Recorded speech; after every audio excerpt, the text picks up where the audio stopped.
You putting it in the air tonight, or you put it down in the belly?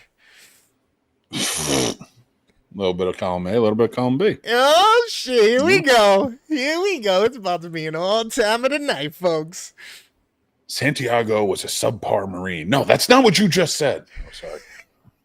Well, you know I'm high when I go into A Few Good Men. Oh, this is gonna be good. This is gonna be good. God. Uh-oh, who's here? Chris Oh, is here. shit. What's up, Chris? Thanks What for up, joining sir? in, man. Oh, man. Chris, one of Welcome. our horror geeks.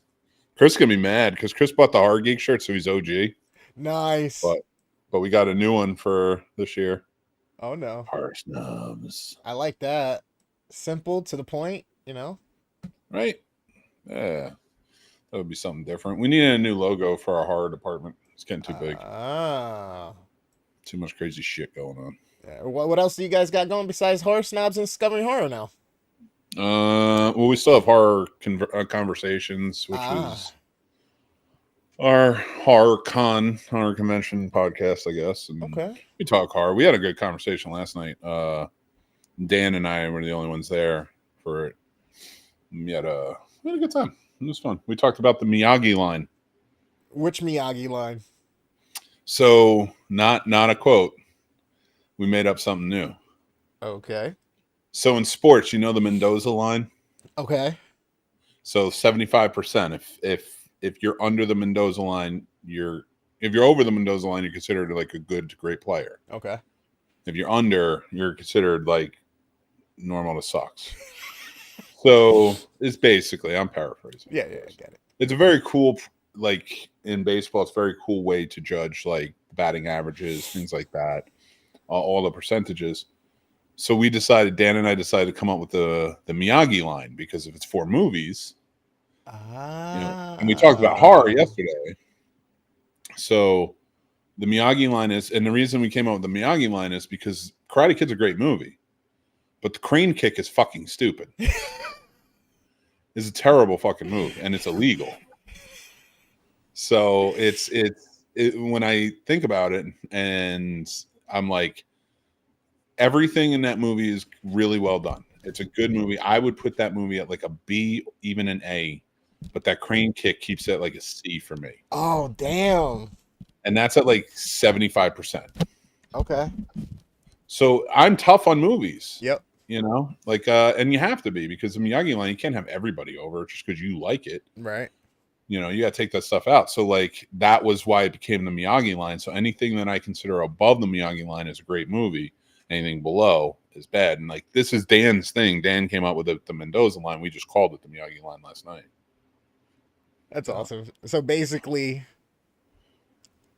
if you crane kick, you're good in a movie. You are Daniel's son. Bro, could you imagine though? Let's throw a twist at this, right? Since you said it's so great, right? Let's throw a twist. Could you imagine? I'd say so great. I said it was a good movie, but that crane kick is stupid. Could you imagine if it was a young Jean-Claude Van Damme that was selected to do that movie? Okay. So that would be a better kick at the end of that movie. That's all I gotta say. Clearly, somebody hasn't seen a little movie called No Retreat, No Surrender. No, apparently not.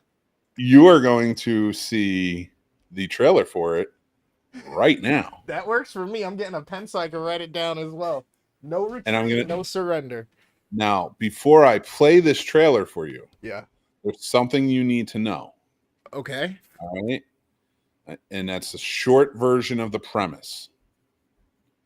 Now, the premise for this movie is a young man whose father owns a dojo gets beat up and bullied by some business developers that are buying up all the dojos in the area so that way they can have one big chain dojo. Okay. And that big chain developer has a henchman who is phenomenal at, kung fu, I guess. Okay. And that is Jean-Claude Van Damme, a Russian dude. So the son trains with the ghost of Bruce Lee. Okay. To get good enough, and then it ends up having to fight him. Now I'm going to play a trailer for you. Okay. And you're going to love it because this movie is a fucking trip. I'm like, wait, And I already. So you end up fighting the ghost of the Bruce Lee? nope, you'll see. Europe's most feared martial artist, Ivan Krasinski. It is. He Oh flew shit. 7 feet back. Oh god. That Jason looked like that hurt. Statham wanted to be a champion, but he's having a tough time at school. I love it. No excuses here, mister. Let's see what you're made of. Fight! Okay. Uh-huh. And a tougher time at life. Stay out of the way, punk. She's mine. But Jason has a dream. Someday I'm gonna be just like him. He needs a little help Uh, and a lot of guidance. Now your training begins. He's just found the best. Set the images all in your head. The result is power. Now, I want to point Jason's out. getting serious. I want to point out that Getting that actor fast. can speak English. Power. They didn't need to dub him. Competitive. He wanted to be a champion, You're good. I get better. but he never expected Bro. to be a hero. To be a hero. Oh shit! Does Colonel Guyu's flash kick on Colonel Gayu? Before Colonel Guyu's Colonel fucking Gayu?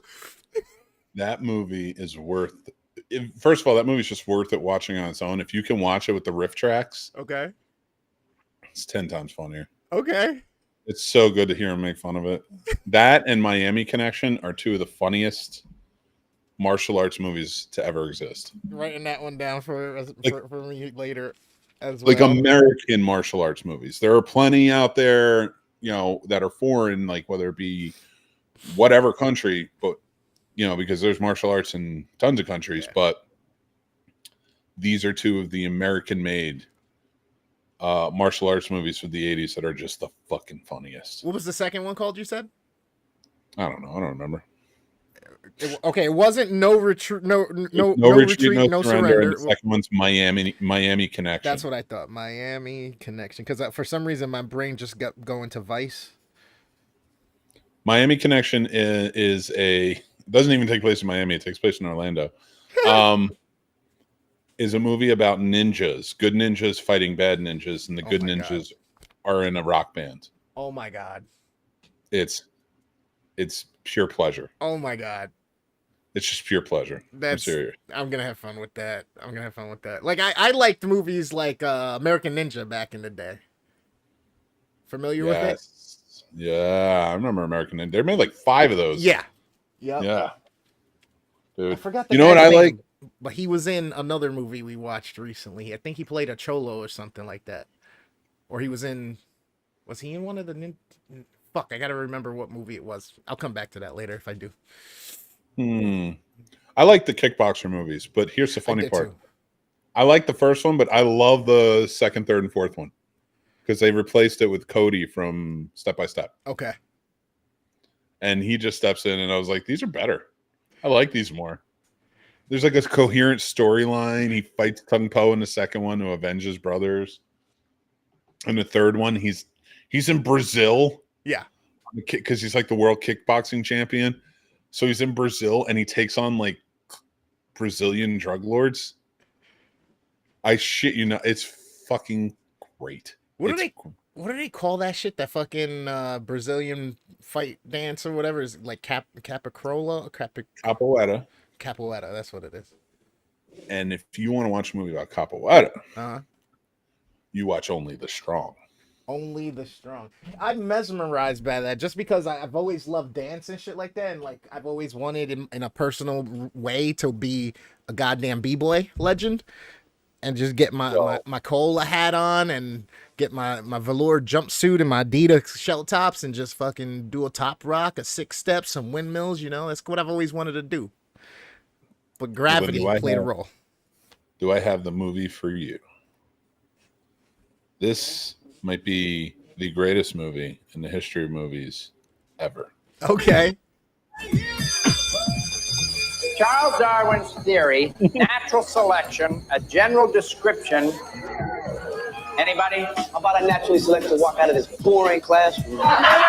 It's like The a kids of Lincoln 37-year-old High had no discipline, You must think I'm playing punk. no respect, Teach him a lesson, man. no one to look up to. You had a job you were supposed to do last night. Until one of their own was crazy enough to take Oh them shit. Okay. Lewis Stevens. Former graduate of Lincoln High. Oh, he must be a loser then. Okay, let's get started. Drop the bags, drop your skateboard, drop your pants. on. He's taking the kids everyone has given up on Man, you don't know nothing about anybody here. and giving them something to believe in. You! I want you to turn that music up. I said turn it up! I like that. The capoeira. Everything starts out with the jinga. It's pretty funny, doesn't it? It's the basis for moves like this. And this. You ready to try this yet? He's earning something no one knew they had. Respect. You have a name? Donovan. See you tomorrow, Donovan. Okay. If we don't start trusting them, why should they start trusting us? This world can be about as big as you ever wanted to be, showing you some choices. Banana way.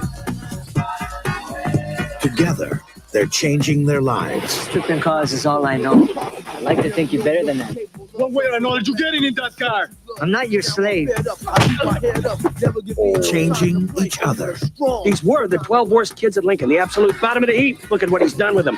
and changing their world. You did something none of us professionals been able to do. You got their attention. Only the strong. Only the strong. You're that guy from Lincoln High School. Yes, sir. And these are my kids. They're taking the challenge of their lives and turning it into the triumph of a lifetime. So it's like the Karate Kid meets Dangerous Minds. I was gonna say It's like, the come South on. American fucking Karate Kid. At least it's not a white savior. Hey, it's true. That's true. But what the hell was that guy? That's what I was trying to figure out. I was like, why does he look so familiar? I've seen him in like a Cholo movie or something. Probably. Never say his last name right, but he's been in a ton of shit. Yeah. Mark Durakos or something like that. Gotcha. He's the, I don't know if he's still doing it, but for a long time he was the host of Iron Chef. That's right. Okay. He's like the bald guy who hosts it. And Yeah. He's like, here's the Iron Chef. And like that's been his job for like a little while, but in like the 90s, Yeah. he was in He's a big lot into of that like shit. straight to video martial arts movies. That's fucking dope.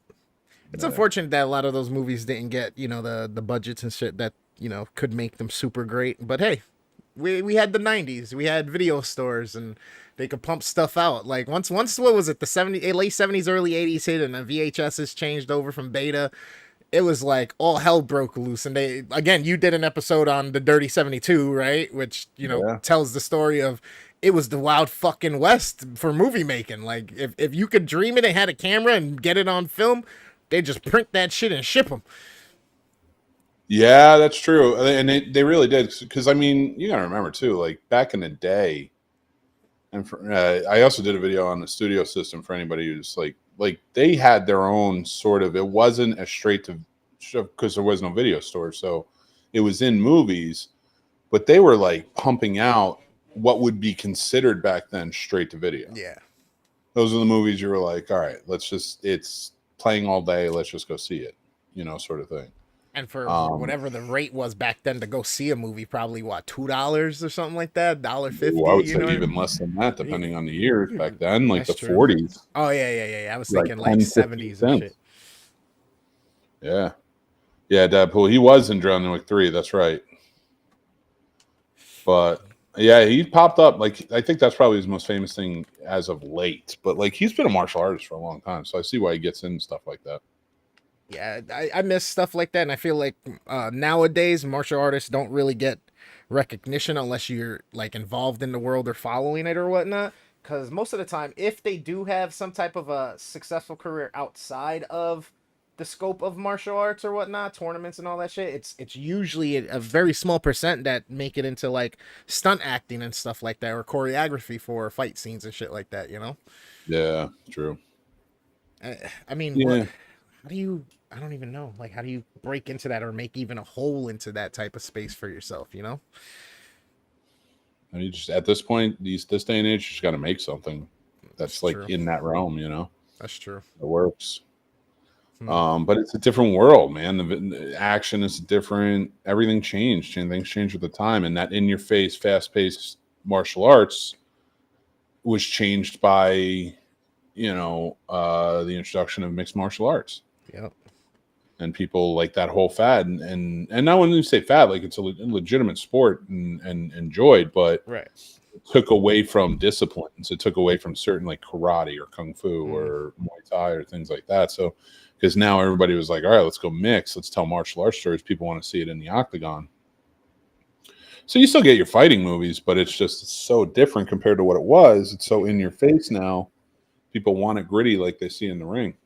Yeah, that's true. I mean, competitions used to be so structured and rule based and all that stuff, and now it's just all out brawls. It's no holds barred. It is what it is. Get in there, do what you got to do. Stick to the few rules that they have, like no below the belt, no biting, shit like that. But for the most part, it's just boom. Let's just go try to kill each other, and people are gonna clap for it, type shit. Yeah, I mean, a lot of those movies, those old martial arts movies, everything was so clean. The way they were kicking, the way they were punching, it was just it was just different. And like that's not the way we look at fighting anymore. Like we want it like dirtier, almost. John Wick 4 is a great example of that because of like I spoke about this on my episode that'll be airing at some point, but I feel like there was an evolution in those movies and the combat, and we got to like a really strong grapple floor style in this one. But at the same time, Keanu looks like he's slowing down a little bit, man, and I don't blame him. I don't blame him. Oh, I don't either. And that's why with this movie, it was like, yeah, please. Like, you did all of this? Like, damn. Hey, would you mind if I just run? I just gotta use the bathroom real quick. I didn't realize that. Yeah, so if you just want to talk about anything, please feel free. Hey, no problem. No problem. So everybody, I'm the worst damn gamer ever. My channel's on YouTube as well. We were just discussing a few things and some great movies in the kung fu realm or martial arts realm of the past. Mix put me on to a few things.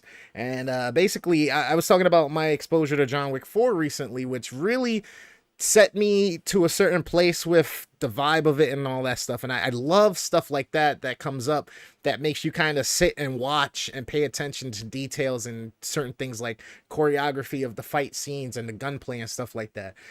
So if you guys haven't seen it, ladies and gents, if you haven't seen John Wick 4, if you haven't seen any of the other John Wicks, I am a huge action fan, so I feel like they're worth the watch, and there's a story that goes along with them and gets to a bit of a conclusion, I suppose, in 4. So definitely recommend going to check those out.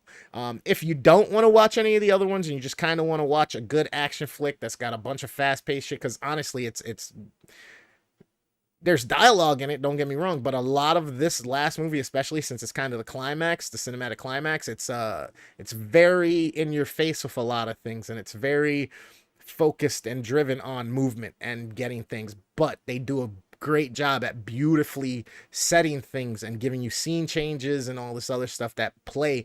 And I'm a big person for set changes. I'm a big person for stuff like that. So for me, I almost feel like the whole background, the whole location shooting, design sets and stuff like that, even though they do a lot of on location, that's a character in movies for me. So I love seeing stuff like that. So even without the in your face action or some of that story that's compelling enough to keep you there about the character of John Wick and the ordeals he gets into with the factions, I guess you can call it, that he's a part of, and where his life took him down in the world. I think it's something worth your time and your review. So please feel free. Make sure that if you do see that, I don't know if the Scene Snobs touched on it. I'm pretty sure he did at some point, whether it was a short or whatnot. But make sure you're commenting. Make sure you're letting us know what you think as well about some of these conversations, some of these movies or whatnot. So definitely looking forward to getting out there and seeing more. I created a list myself of about 50 or 60 movies. and I've been going down them. I'm about 5 movies in at this point. I got a bunch of stuff recorded and almost done editing so that basically I can keep up to date and keep things scheduled to drop at the appropriate times when they're supposed to on a schedule and all that stuff. So, if any of you guys are interested in any of that stuff, you can always find me at The Worst Damn Gamer, pretty much anywhere, YouTube, all that stuff. I'm having fun with these guys, chit-chatting things up, talking about all these different things, because Mick and Night is so dope to me because it's literally just a bunch of us getting together and discussing things just on a kind of whim. Just dudes to just hang out, like movies, and do movie stuff pretty much every day. So it's like, yeah, why not just have a spot where we can all just come chill, chat, and fucking talk about a few things or whatnot. I really, really enjoy it. I hope you guys do.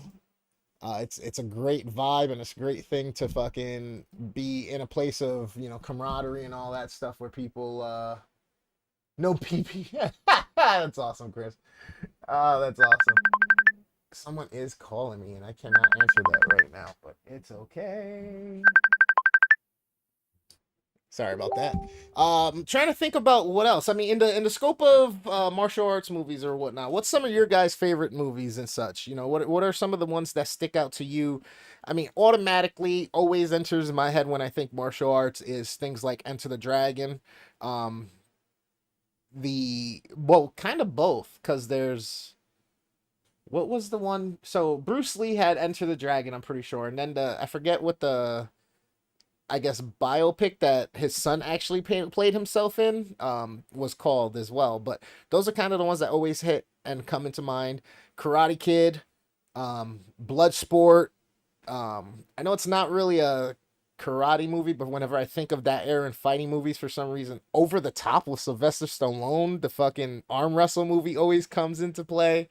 But American Ninja, like I said, Three Ninjas.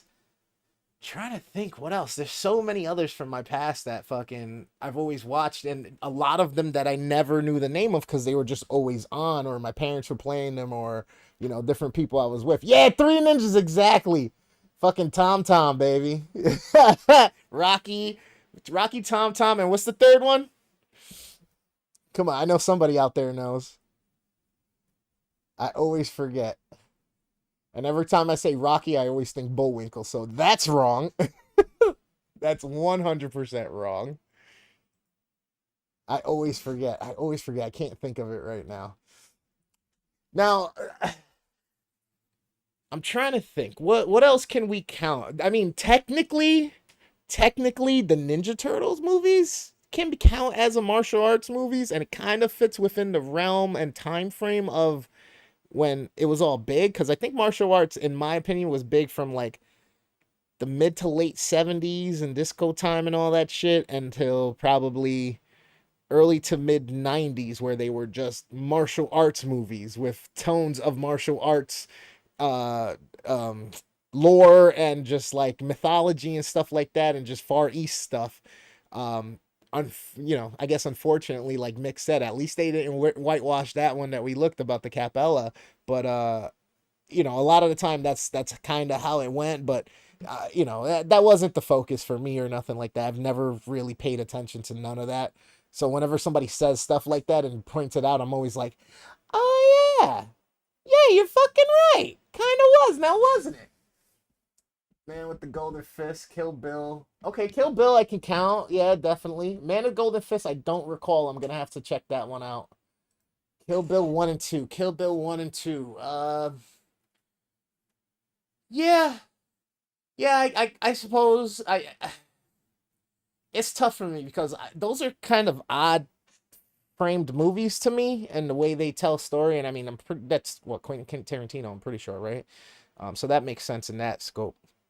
But technically, yeah, it is a martial arts movie. I mean, it's got sword action. It's got David Carradine in it, who played in fucking, Kung Fu, the show or whatnot, back in the day. David Carradine. Hey, I knew somebody was gonna say something. Fuck David Carradine. But still, we were just talking about martial arts shits, and then he brought up fucking Kill Bill, and I was like, yeah, technically, I guess it is. It has a sword, people fight and do a lot of martial arts and kicks and shit. And then I was like, wait, it's even got David Carradine in it, so technically, yeah, that's kung fu, baby. It's just the legend continuing even more. Oh, I would 100% agree that that's Yeah, a kung fu movie for sure. it's hard for 100%. me to see it that way. Sidekicks, oh yeah, Oh, which one? Oh, the one with Chuck Norris and Jonathan Brandis. Yeah. that's right, that's right. Forget about that one. Man, Always forget about that one. 90s were. It's weird. It's weird. All right. It's weird to me how, like, in the 80s, horror blew up to oversaturation because of Halloween. Let's face facts. Halloween started that trend. And Karate Kid as well. Like, just into the 90s, blew up martial arts movies, dude. Like, and I'm talking about the American version of martial arts movies. Okay. I was Not like Sidekicks or Three Ninjas or Surf Ninjas or shit like that, Got you. Because I was like, man, I don't know. I feel like in the 70s, man, kung fu movies was fucking big. Keep going. I got to stop at Walmart, then home. This guy. Dude, we should sign off just as he gets in the green room. All right, guys, I'm coming. Well, guys, I'm the worst damn gamer ever. If you want, you can follow me over to the Twitch channel or the Kick channel, and I'll be playing some Fortnite for you. And I'm Mick, and I'm going to bed. Horror is the greatest. Okay, listen. I will agree horror is a good genre. I will agree horror is a very entertaining genre. But I will never agree that horror movies are the best. Ever.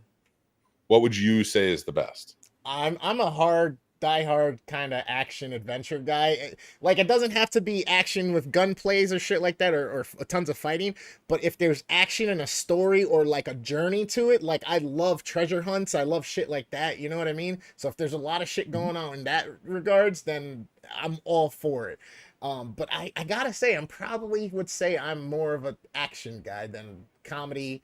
Then fucking comedy does what it does. It's meant to make you laugh and feel good at times, and it usually hits unless you're not into that style of comedy that the movie is.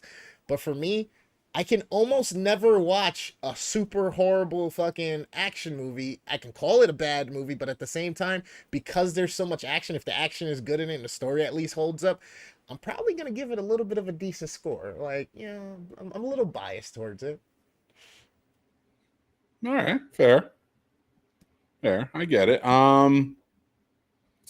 don't know. He said, Mick, you gotta kick him out. What do you say, Mick? You gotta kick him out. Yeah. Oh, Chris is a horror fiend, though. So I give him the credit on that. He loves horror. That's his go-to. I will and I get watch it. tons. I don't know. Like, I wouldn't put horror as the greatest, personally, but I would agree that it's up there. They're doing some great things, and there's most of the originality comes out of horror. Definitely will say horror pushes the envelope a lot in a lot of things. Visual effects and stuff like that, especially in the practical scape, is definitely something that horror does super well over a lot of other genres. I mean, comedy sometimes comes through with some good practical gimmicks or whatnot, but for the most part, it's a lot of the time the horror stuff, and it's the most inventive, it's the most creative, it's also the most imaginative with a lot of stuff, and you can get away with a lot of things in it. Well, I'd almost argue that because it's the most left alone genre too. It's the one the studios care about the least, so it gives you that freedom to and they know they're going to make money off of horror. If you take all the horror movies that came out just in 2022, right? Well, actually, let's do that. We're here. I was gonna say, how many for sure were there? Because I think I can only name probably 5. 4 or 5. Oh, way more than that. Yeah, I know that. Believe me, I know there's a lot of fucking movies that just but even just the top picks, like if I didn't, well, let me see if I can find a list of horror films 2022. Okay. So I'm just going to go down this list first, right? Now, you've already said about 5. I'm only going to name the ones that I know and I remember coming out. Okay. All right. And I'll count them off. So already I'm in the B's. Barbarian Beast. Bodies, Bodies, Bodies. Bones and All. Bring It On, Cheer or Die. Is that a horror version of the movie Bring It On with the cheerleaders and all that Yep. shit? They turned Oh it into my a horror god. movie. I shit you not. Day Shift, Deadstream. Day Shift, yeah, I So remember that's that. 7. The Count and Doctor Strange and Multiverse Madness. I'm not going to. 7. Although it was very much a horror movie for Marvel's standards. Fresh, so it's 8. Firestarter 9. Yeah. Glorious 10, which you haven't seen. Glorious, you should. It's fantastic. Haven't, I will add it to the list. 10. I did hear about Goodnight Mommy remakes. So that's 11. Grim Cuddy's 12. Halloween Ends is 13. Ugh. Hellraiser 14. Hocus Pocus 2 counts. 15. How many H's? House of Darkness 16. Mm. Jeepers Creepers Reborn 17. Wow. Kilroy Was Here. Kevin Smith directed? Nice. Anyway, I didn't even know. Did that come out? I didn't even know it came out. I'll have to look into that. So I'm just going to leave that off the list for now. So, Megan 20, Men 21, Nope. Morbius 22, Mr. Harrigan's Phone 23, My Best Friend's Exorcism 24. Fuck. Nope. 26, Old People 27.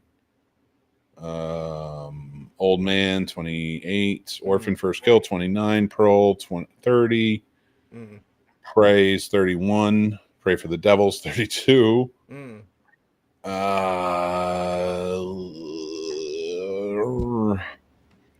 Scream versus 33, Sick 34, Skinamarink 35, Smile 36, Speak No Evil 37, Spirited 38. Oh, does that count? Oh, that's an Indonesian film. Don't know that one. I'm going to take that off the list. Studio 666 38. Still didn't see that. Okay. Terrifier 2 is 39. Talk to Me is 40. Although Talk to Me came out this year. Okay. Unless this says Australian, so it must have been so I'm going to take it off the list because I didn't know it was an Australian film. But of course, we stole another one. So 34, 35, Texas Chainsaw Massacre. I didn't even know there was a Terror Train 2. Ori Terror Train remake. Nope. Fuck. The Accursed. A friend of mine made that and I didn't remember it. 41. Blackening 42. Curse of Bridge Hollow 43. Fuck. The Invitation 44. The Mean One 45. That's the one with the Grinch. The Monsters 46. The Pale Blue Eyes 47. Boy. They Them I would 47 48. And we're almost at the end, I hope. Trolls 39. VHS 99 is 50. Vengeance is 51. Watchers 52. Wendell and Wilds 53. That was pretty good too. Werewolf by Night 54. And X is 55. So out of all of the movies, yeah, I liked X. It was simple, but I liked it. Out of all of the movies, which it doesn't tell me exactly how many there were, but it seems like it's at least double. I've heard of like 51 from 2020. So, and that's just heard of. I didn't see all those, right. So, but I'll bet you most of these made money, That's the craziest part too. It's like you said, they leave it alone, but at the same time, they don't really give a shit, and they just go, just make something. There's more than enough people that are gonna come. It's fine. Just put it out. Just put it out. Chris, I respect your opinion, but I reserve the right to say I totally disagree. Ooh, But I I thought respect your. Terrifier was pretty good. It was definitely creepy. It definitely had cringe moments for me or whatnot. Oh I yeah, definitely think art is something of people's nightmares. but It's tough. So to say the goat, what would you say would be the goat then? so here's the thing. All right, I'm a horror snob for sure, Okay. 100%. I love you, Chris. Yeah, And yeah, again, yeah. I don't mind that that's your choice. Like that, I'm not saying that's a bad choice, Chris. I'm saying I have to disagree. Like we're talking about it openly in a forum on a show like this. I'm going to disagree with you. I don't think he's the GOAT. I don't think it's the GOAT. It's a good movie and it's doing a lot for independent horror. So good on them over there. And I got nothing but love for what they're doing. What they're and I like the Terrifier movies and I hate gore. But I hate gore because I think it's a sellout. I think it's a cheap move. Okay, if you're saying just for 2022, I'd agree with you. It had, out of all of them, it had the winningest year. I don't know that it's my favorite of 2022, but it was damn good, and I'll give you that. So we're talking And part two then, right? Yeah, but just because they made it for like $130,000, but it made $5 million, like that's your highest gross, like right there. That's a huge percentage. You know, big time, and it's all independent, right? So good for them. You know, good. This is how you beat the studios, right? So that's why I don't know why more writers and actors aren't making independent films right now. Like that's how you beat the studio, because now you take that $20 million you have in the bank account, you grab one of the best writers you know that's not working, you pay them, or you buy a script from them that you want to do, and you get the movie made for less than $1 million. You're in it, or at least attached to it as a producer with probably other names in it, and you put this shit out, and this is when you get the awards. This is when you get the recognition. This is when it goes big. You don't want to do that because you want your paycheck. You want your padded paycheck to go out, and you want everything hand selected for you. Because if you select it, you're gonna, it lies on you. And because it's not making you any money, and all your agents and managers and everybody else don't want you to do anything. I don't know. I can go on tangents about this, but whatever. Fuck it. OG Halloween is my GOAT. Which take a second episode of Discovering Horror then. Yeah. So for me, going back to what we were talking about with Terrifier, it's not like normally my type of movie. Like and it's not that I'm disgusted by gore, or freaks me out, or skeeves me out. I don't care. It's more along the lines of like it feels too easy. I like a good story. I like a villain that is more than just, all right, this guy's fucking Looney Tunes. You know what I mean? And that's all art is. He's just basically Looney Tunes. He does the most craziest shit. He is the Howard Stern of horror movie villains. And I would give that one for a long time in the 80s probably to Jason. Because let's be real, for the longest time, it became about shock and awe. How can we make them feel so shocked or laughing or whatever? And it wasn't like story driven. And then it became story driven again and things like that. So when you like the Terrifier movies, as good as they're doing, as fun as they are, as different as they are, they're like the antithesis of the A24 type of horror, or the other elevated horror that's coming out. It is the antithesis of all of that. And I would even argue in its own right is elevated horror because it's doing things that are different from what our standards are today and succeeding. My point with it is they did something new, so I appreciate that.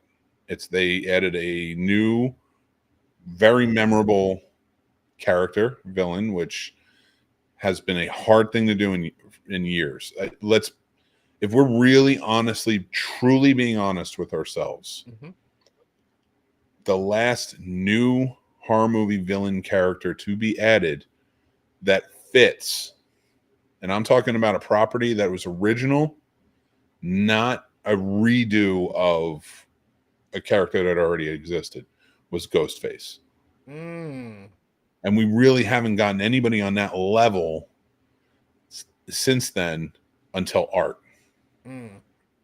And that's good. It should be special. It should be something that comes around. Like, if we look at the Mount Rushmore of horror, everybody's is different, but for the most part, it's going to be familiar faces, generally most famous in the 80s. Mm-hmm. Or because it got famous again from 80s resurgence. So like a Leatherface, which started in 73, 72, 73, or maybe even 74. My years are all mixed up. I will know because I'm going in as of tomorrow, I'm going in depth on Texas Chainsaw Massacre, because that is the next episode I have to record and edit. Not the next episode of the show. So when you have like somebody like that, Leatherface became famous again because the first movie came out like again 73, 74. Second one didn't come out until 86.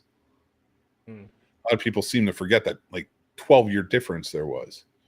And how, if you look at the first movie and look at the second movie, they are insanely different products of their time.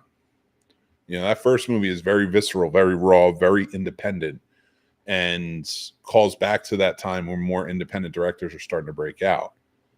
Of course, it's funny because it comes off the heels of Exorcist, Mm-hmm. which more people are calling for horror. So somebody like Tobe Hooper, who's a horror aficionado, brand new director in the independent world, but he's mostly horror driven, and that's what he wants to do. And he steps in and he gets the notoriety for it, but he doesn't get the fame off of it. He's not like Steven Spielberg or Martin Scorsese or George Lucas of the time. But man, did he keep going. And but that second movie is purely camp and craziness and fits the 80s mold so well. You get Bill Moseley, became a star off that movie. So you take the Mount Rushmore, to go back to my point. My horror Mount Rushmore would probably be Michael Myers, Jason Voorhees, what's his name? Freddy Krueger, and Ghostface. Yes, you can ask me about Chucky, you can ask me about Pinhead, you can ask me about Leatherface, all of those. To me, when you and this is a judgment not on who's my favorite, because those four aren't my favorite. But those four are the most recognizable horror villains. Can we be real? Yes, more memorable than a doll with red hair, more memorable than a guy with pins in his face, more memorable than a big guy wearing somebody's face carrying a chainsaw. More memorable than a guy with a hook who has bees all over him. Those are very memorable horror movie characters. But the elite of the elite, in my opinion, are those four. Those are the Mount Rushmore. Those are the four horsemen of the horror movies. So if you go to that route, now I'm not saying that their movies or the franchises are the best of all time. Just talking about most memorable, like the reason Mount Rushmore exists because those are the four most famous presidents. Nobody gives a shit. Even the guy who had it built knew, like when it started, he knew, yeah, I'm probably not going to be the guy on there. You know, so like you want that fame, because you want that landmark, and that's who the landmark would follow. Art the Clown. If I had to put levels to everything, and those are the top level, those four are the top level, and then you have the next level. Art the Clown's maybe at level 3 or 4, working his way up. And I do think he will work his way up and be memorable. I just don't think he's there yet. Not off 2.5 movies. See, I feel like for me, he's there on the gore factor. You know what I mean? I feel like he's probably one of the most visceral, like, gut you. He has fun. He laughs like it's fucked up. You know what I mean? Where oh yeah, Freddy's got his character. And honestly, I thought you were gonna say like the most shocking all person would be Freddy, because he's the only one who can actually talk and fucks with you and, like, you know, makes your dreams the worst thing possible type deal. You know what I mean? Yeah, James brings up a good point. I like the creativity of the gore in Terrifier. It was fun Halloween night watch, and that's where I have to pay my respects. And like, I'm not a gore fan, but I like those movies because when you watch them, especially the second one, because it's a better story. The first one was just very, very visceral. Wasn't a great story.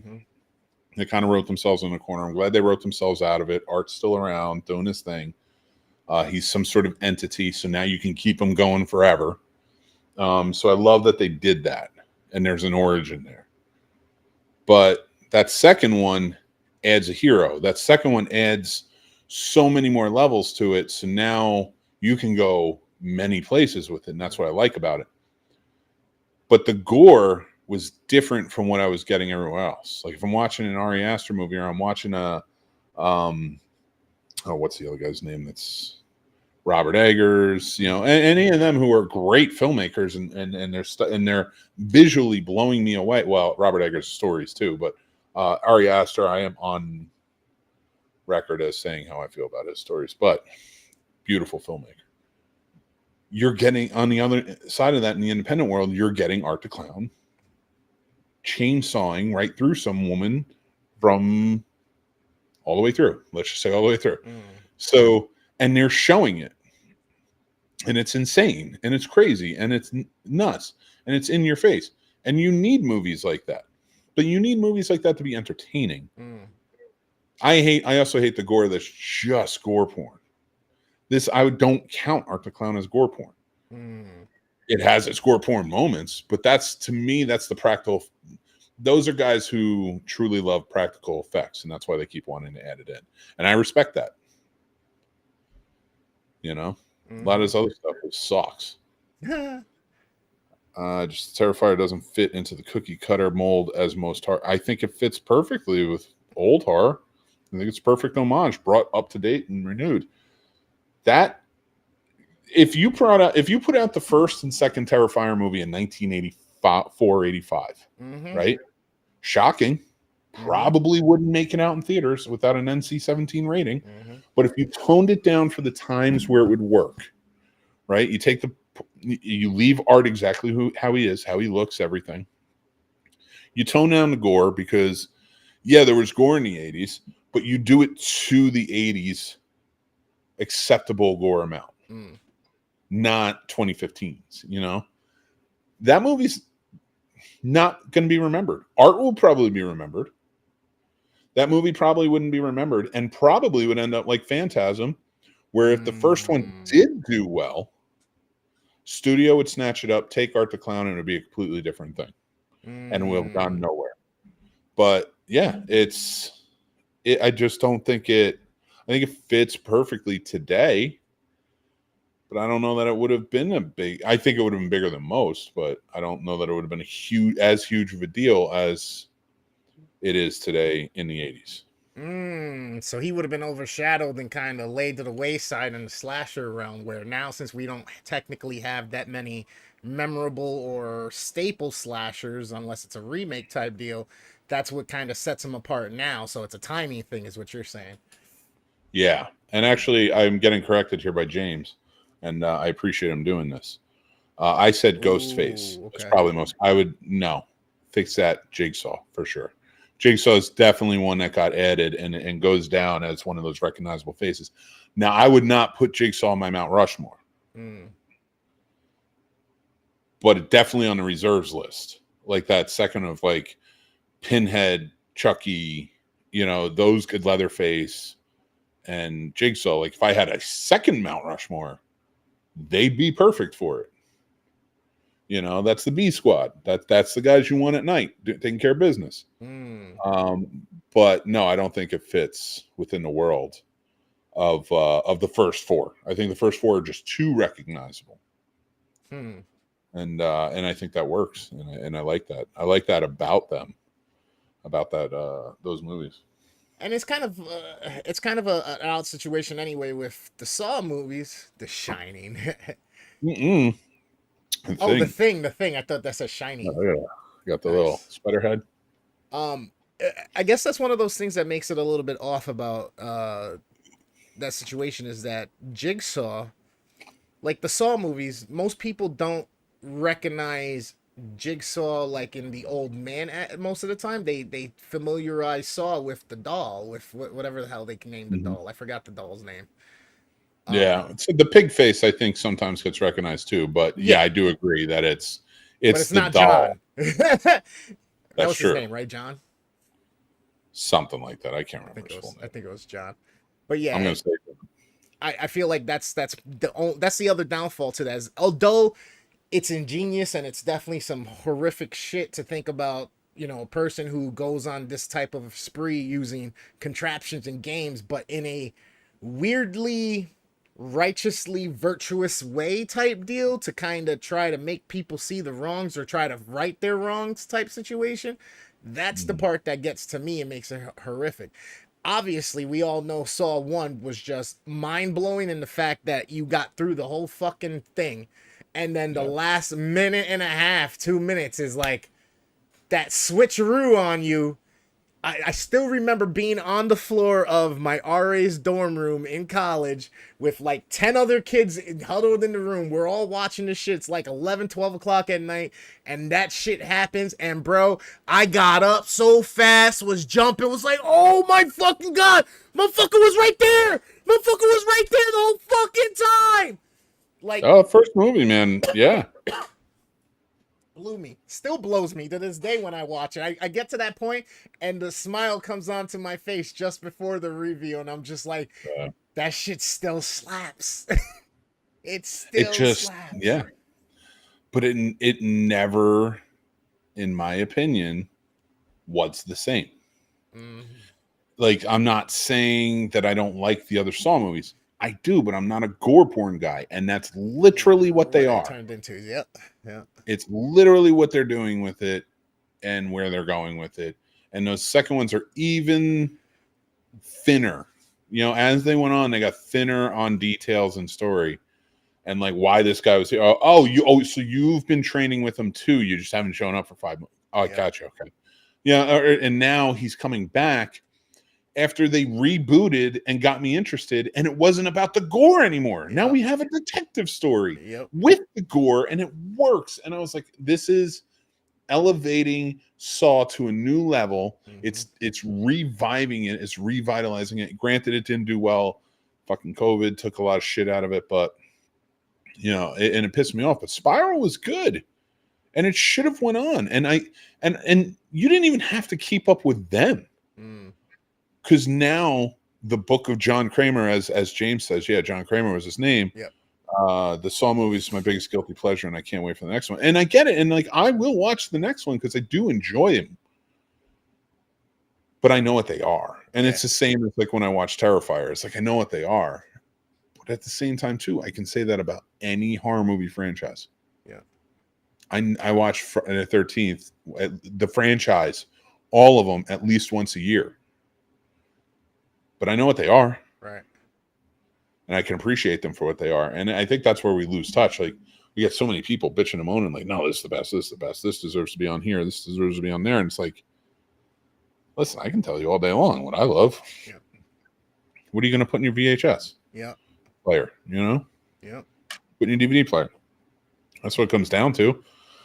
And if that's what you love, go for it. Stop worrying about what the fuck I care about. It's funny because Saw was probably for the longest time the one movie that if people were like, oh, you like horror, which kind of like, what should I watch type shit.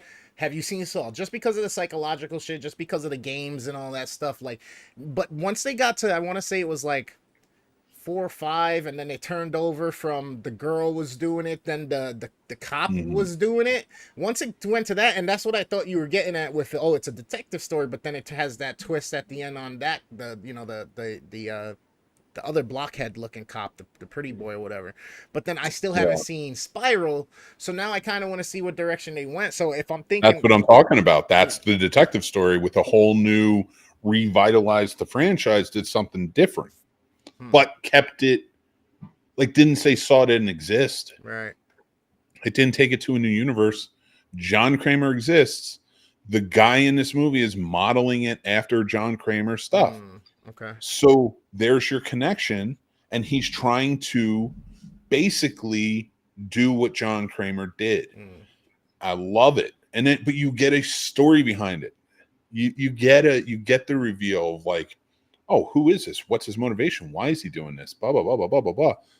And you have a detective you're following around the entire time. Like, and Chris Rock does a good job on it. So yeah, definitely gonna have to visit it. Definitely gonna have to give it a shot. Now, thanks, just to brother. switch gears a little bit because we talked so much about horror and whatnot. So then, what would you say is your favorite action movie, or what would you say? Who would you say are your Mount Rushmore of action heroes, action stars? Action stars. Oh God, that's a great question. So, and the one I don't think about often. So, here's the funny thing. All right, if I'm making an action star, and I'm making, like, I can do this for every genre, right? And here's the thing. Like, Arnold Schwarzenegger may not be on my action Mount Rushmore, which when you hear why, I will argue to my reason why, but he would probably be on my sci-fi. Okay. You know, so like, Okay. and I would have to think about that. So like, I'm not definitively saying that. Well, Okay. that's the case, but James real quick says Spiral was the season of the witch of the Saw series. It dared to be different. And everyone hated it, and you know, and it still think it's bullshit. Because all that tells me is all people want are the fucking gore porn and not a story to it. This gave you both, and I think it worked. And it got us out of the fucking John Kramer bullshit. But no, next fucking 2 years later, we're here and we're doing another one, and John Kramer's back. And I love Tobin Bell, but you shouldn't have fucking killed him in the first place. You should have just made him like immortal, like he's a monster or some shit. Whatever. Anyway, so my action Mount Rushmore. Definitely Sylvester Stallone. Okay. Mostly because he's had such a resurgence at a later age too. Okay. So like his whole life has been action. And for that reason, I would kind of keep Arnold off of my action list because there were some people who action was their life, you know, and those action movies were their life. I would put John Wayne on there. Yeah. Okay. He was, you know, just for that, because he was the number one movie star for 40 years. Like, and it was action, primarily war and action movies. So it'd be hard to be like, nah, John Wayne doesn't belong in it. In recognizable faces, he would be one. So if I have to do that, I would put John Wayne. I would put Sylvester Stallone. I would put. There's some good ones. There's some good ones, man. Maybe Steve McQueen. Ooh, that's why I fuck with you, bro. You go for shit, you know? That's why I fuck with you.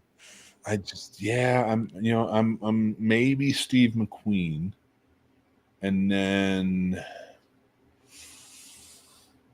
all right, if it's Steve McQueen, and that's a reserve right now. I don't know if I'm going to keep him on there, but as I think about all these things, because but I think if like I'm going to have a representative of that time, John Wayne's probably the best one because like he just kind of covers that whole gamut. Then you have Sylvester Stallone, Jackie Chan. I'd probably put on there. Oh wow, okay.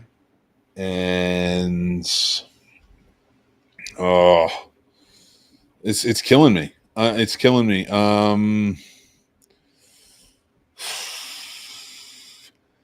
right. I realize that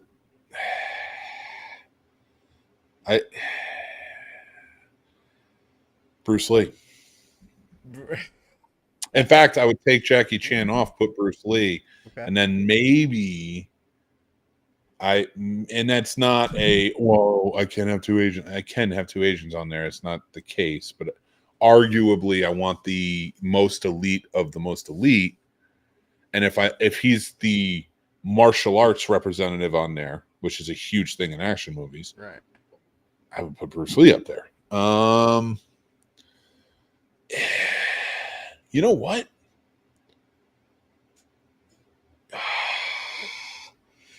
you know what? If this is action movies, I'm taking Bruce Lee off. Okay.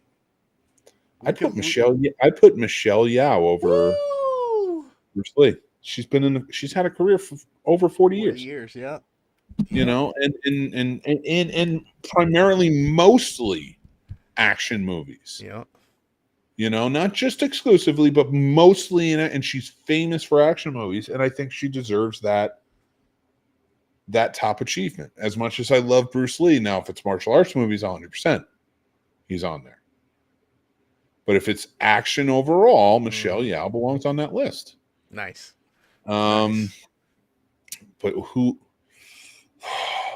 I want people who are famous for it, who are famous for action. You know what I mean? Yeah. Like that's kind of where I'm going with this. And so like it's throwing me off because there's so many that did so many things. I'm not saying that you can't. Right.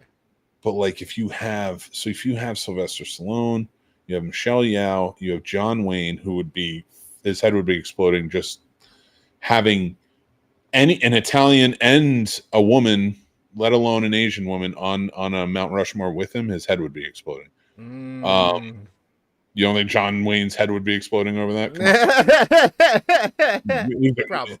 I'm not going to call him a product of his times because it was probably just not, calm down. Yeah. But, all right, this is going to be controversial. People are going to hate it, but he makes some of the best action movies of all time. Let's go. Still does it to this day, atop of the box office. Oh boy. Tom Cruise. Bro, and I was sitting here thinking it's tough to put Tom Cruise or a guy like Jason Statham because I really like a lot of the shit he does. I loved Crank. I loved him in Expendables. I loved him even in fucking Fast and Furious. I think he's just a great fucking just like throw around actor. He does not mind taking a beating, taking a bruising and doing shit. So I fucking love him. Tom Cruise, people give a lot of hate to because of Scientology and all this other shit, but you still can't deny the fact that that man was in so many different types of movies, but a lot of them had some type of an action element to them, except for I forget what the movie is that he's sliding on the socks doing the dance and shit. Because if you're coming to me and you're saying action movies, Bruce Lee was not really, he did action movies, but he wasn't a big time American movie star. He was a movie star over in China, which is no slouch. That's huge. And his movies did amazing. And they were really good. But he had a very short career, unfortunately. And like, if we're talking like to put Michelle Yeoh on there, like I said, a career over 40 years, now has won an Oscar, I think she won the Golden Globe as well. But she's been in countless things. And she's a better actor. And so if I'm talking action movies, I think of her before I think of Bruce Lee. So that from my Mount Rushmore in action, of course she's going to be on it. And Sylvester Stallone, because he's a double threat. Well, he's a triple threat, really. He's a star, he's a director, he's a writer. So most of those action movies come from him. Right. In fact, the one time he went off and was like, I'm going to do something different, because he got tricked into it, was Stop or My Mom Will Shoot. And I still respect him for getting fired off of Beverly Hills Cop. Wait, he got fired off of Beverly Hills Cop? He was supposed to be in Beverly Hills Cop. It was a firing, but it was kind of like dude, I think we got to let you go. It's just not working. Sort of thing. Wow. What role was he supposed to do? He was supposed to be Axel. He was supposed to be Axel? But it wasn't supposed to be the comedy that it was. And he rewrote the script. Sly? Yeah, which he could back then. Like, he was a big writer. He wrote Rocky. So, and he was an Academy Award-winning writer at that point. So, and he was like a new director who was doing really well at that point. So, he had a lot of clout. So he could rewrite it. He rewrote the script, and they didn't like it. They're like, no, we want to do something different. So, I think we got to let you go on this. He left, and then he made Cobra. Oh.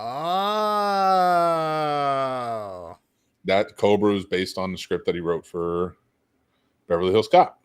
That's fucking dope. Yeah. I So never knew I was that. like that. When I heard that, I was like, that's pretty awesome. But yeah, for the most part, that's that's why he belongs on there for me. Like I think he's a good fit for the Mount Rushmore and a good representative. Nice. And so I think Michelle Yeoh is too. I think she's more recognizable today than even Bruce Lee is. For film fans. Maybe not martial arts fans, but film fans for sure. Yep. And John Wayne, of course, is always going to be recognizable, whether it's for you're a fan or it's controversy or things like that. And then, yeah, my fourth would I think my fourth works. What do you think? It works. So if it was my Mount Rushmore, it would have been. I'm losing myself here. Bruce Willis. That's a good one. Jason Statham. There's no particular order. I'm just saying them. Bruce Willis, Jason Statham, Jackie Chan. Only for the simple fact that Bruce Lee's career was so short and we lost him so early that we didn't get a chance to see that develop. Because it's hard to say, but I really do feel like and think that he would have been tenfold further along or past situations that Jackie Chan is in. I think the only reason Jackie Chan gets as big as he is because there is no more Bruce Lee type situation. I feel like he still could have had a great career, but I think he would have still been overshadowed by Bruce Lee going decades in type deal. You know what I mean? I don't think, I don't see for sure him getting roles like Rush Hour if Bruce Lee is still available or around. I could see Bruce Lee pulling off some of those comedy skits pretty well in it. Yeah. But other than that, all right. So what did I say? I said Bruce Willis, Bruce Lee. I like John Wayne. It's tough for me to say John Wayne or Clint Eastwood. I think they're kind of tied for a spot on there. Yeah, I see what you're saying. And then what was the last one that I was thinking? Did I say Clint Eastwood Did I say is a good Stallone? one. No, you didn't say Stallone. Stallone for sure. Yeah. Yeah, Clint Eastwood's a good choice.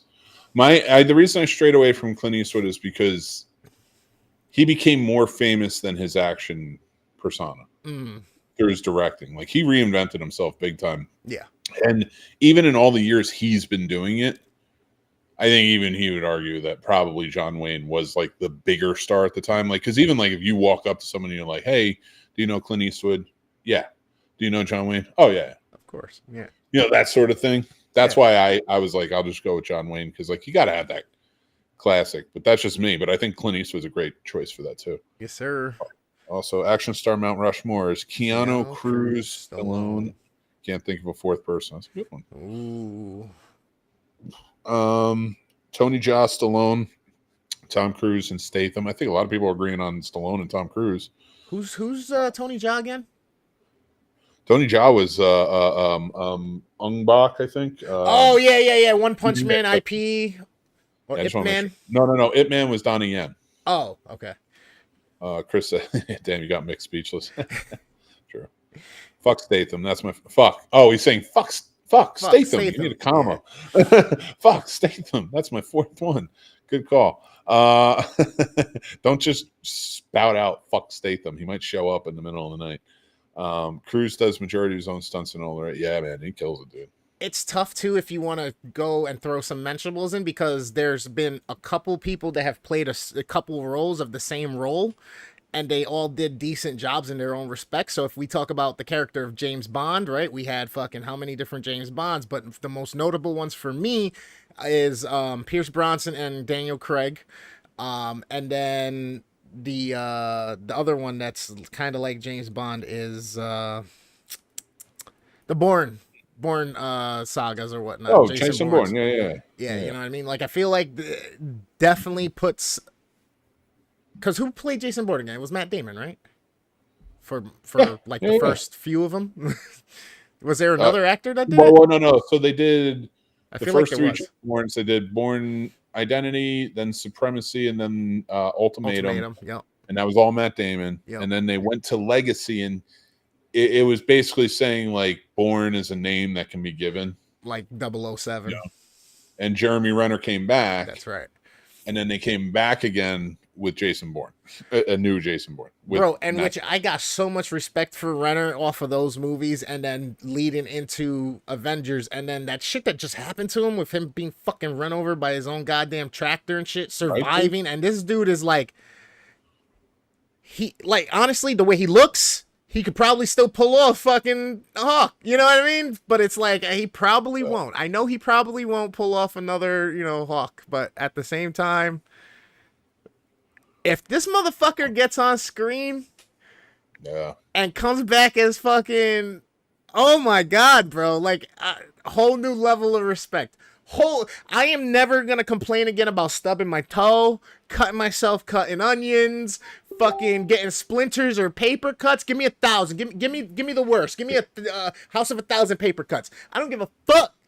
Because now I got no reason to ever bitch or complain. Fuck old age and fuck my body being like, slow down. No, this motherfucker is old in some regards. And he got run over. And he gonna come back as an Avenger? Come on now. Oh, we'll see. I don't know if he's coming back. Yeah, I know. I'm wishful thinking. I'm putting it out there. But he gets that money will be good for a little while, but we'll see how it goes. He'll worst case, I think he'll transition to a lot of supporting roles, but he'll have, I think, some key roles where he's the focus and he's the main attraction.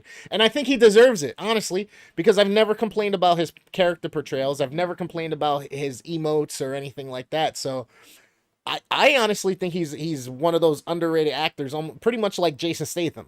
And I know a lot of us agreed on Statham for the Rushmore. But I feel like they're just underrated. They're just slept on or just mentioned in a light, if that makes sense. Not in a huge spotlight. You know what I mean?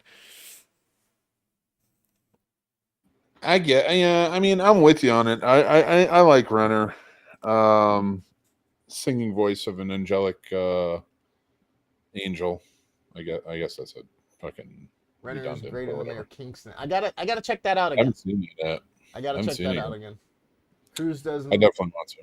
Majority of his own stunts, even at older. Yeah, and I'm pretty convinced Cruise is not even Cruise anymore. He's a replication, and he's just revitalizing every time he gets hurt. They figured out how to make cells generate again within him or something. I know, right? Because he looks like he's maybe like 10 years past Top Gun still, like, or the first Mission Impossible, let's say. You know what I mean? Yeah, he looks younger than I am, bro. And I know a lot of that's makeup and movie magic, but at the same time, man, fucking A. I don't know. I mean, well, it also helps when you drink the blood of, That's what I was gonna say. I was gonna be like those, the fresh blood he gets every morning. Yo, could you imagine? Is that something that's really something that was said? Like he gets like blood transfusions or something, or he drinks blood or something? Like, dude, I've never heard making that shit up. I'm like, he's a vampire at this point. He is Count Dracula. He's from that time. Oh yeah. Bob Odenkirk. I would not give it to Bob Odenkirk. I'm not giving you honorable mention on it. Mr. Nobody was awesome. Or Nobody was awesome. Mr. Nobody's also good. But Nobody was awesome. But like, I would not put him on action star status. That dude is a great comedian, great dramatic actor. But yeah, it's can't do it. Okay. That's Better Call Saul, right? Yep. No. I was like, I never would have thought of him as an action guy, honestly. Interesting. Wait, he was in The Incredibles? Was he? Oh yeah, I think he was in the second one. Or was he in the first one? He was in the second one. Okay. Yeah. I think I remember his voice. I think he was like one of their liaisons or something like that. It's been a long time. There's a Nobody number 2? Huh. They're probably working on it. That did really well. Mr. Show. I'm gonna have to check out some of this stuff. Mr. Show is funny. He and David Cross did that together. Interesting. Yeah, I only knew him from Breaking Bad. Oh, dude, he was so good in that show. I love that show. And I still haven't seen Better Call Saul, so I'm slipping. That's a good one. That's just as good of a show as Breaking Bad. And the funny thing is, it's such a different show. Oh. Because one of them's, a gangster essentially show, this big drug kingpin. and the other one is like, like it's just a law show, but it's so good, and he's so good in it. Definitely makes me want to watch it. You should. It's great. It's 30 better hurry up. I'm going to bed. It's funny. I'll tell you what Uh, lawyer show I just started watching a couple weeks ago, and I'm hooked. The Lincoln Lawyer. Franklin and Bash. No, the Lincoln Oh. Lawyer. Oh, what do you think? Yeah, I like the movie. I haven't seen the show though. There's a Lincoln Lawyer movie. Yeah, with Matthew McConaughey. I He never plays- put that together. Really? It's called The Lincoln Lawyer. But bro, I never thought of that. I never realized that. I'm like, wait, I've seen that. I'm definitely gonna revisit it because I do. McConaughey can do no wrong. All right. You know what I'm saying? He can do no wrong for me. I don't know. I think we can find a movie. I'm gonna check it out. I'm gonna revisit it because I never realized that was that movie, and now this is a show rendition of that. But yeah, I love. You don't like the show? You didn't like the show with Bob Odenkirk and Cross? I thought it was funny. The original. I didn't watch the remake, or not the remake. When they redid it for, I think it was Netflix. Yeah, I didn't watch it, but the '90s one I watched. I didn't even know there was a pretty good. '90s Lincoln Lawyer. No, not Lincoln Lawyer. Oh, the show sucked. Oh, he's talking about the Lincoln Lawyer? I thought he was talking about Mr. Show. No, Lincoln Lawyer. Sorry. I don't know. I was like, wait, what? Oh shit! Like, I got some more homework. This shit sucks. Not enough time in the day. That's fucking hilarious. I need to time jump so I can be able to watch them all, get it all done, come back, do reviews on it. Could you imagine the catalog of content if I could fucking time travel? Oh, Jesus Christ. Dude, go to Hugh Hefner's house. He had like every movie. Did he really? Yeah, and he had him on like film. Wow. You know? And I could see that. I mean, he's the guy. You know what I mean? Could you imagine people coming over like, fuck it, we're going to have a viewing at the mansion? Those fucking wild, crazy parties, lines everywhere and shit, boobs everywhere, and just fucking playing the movies. You got to be fucking dope. Dude, so for the longest time, people had talked about how he paid for the Hollywood sign to be fixed back in the 70s, 80s. Gotcha. And it was, so I found out the truth, and that's not the case. It wasn't just him. So you could buy a letter, and each letter was like $20,000 to have it maintenanced. Okay. And it was Alice Cooper and his wife, the rock star, who found that out because he was looking at it one day, and he's just like, I live here, and that's disgusting, and it's falling apart, and I want, but it's cool, and I want it fixed. So he called and he was like, how much is it to fix a letter? And then he had like a fundraiser to get all like his rich friends in, and they all came in and they all bought like a letter for $27,000. The H belongs to Alice Cooper. I don't know who else. I think Spielberg bought like 2. So it was pretty cool. I thought it was interesting. That's super dope. Never heard that story before.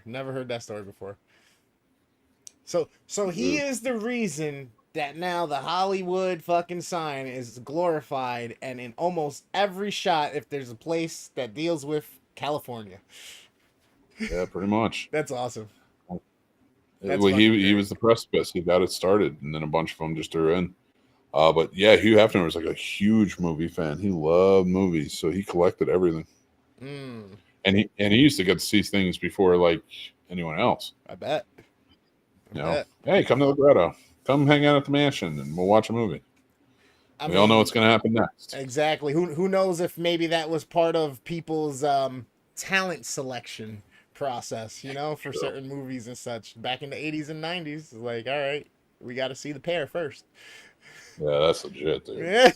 You know what I'm saying? It's crazy. Some shit. So much shit. 80s, hell of a time, man.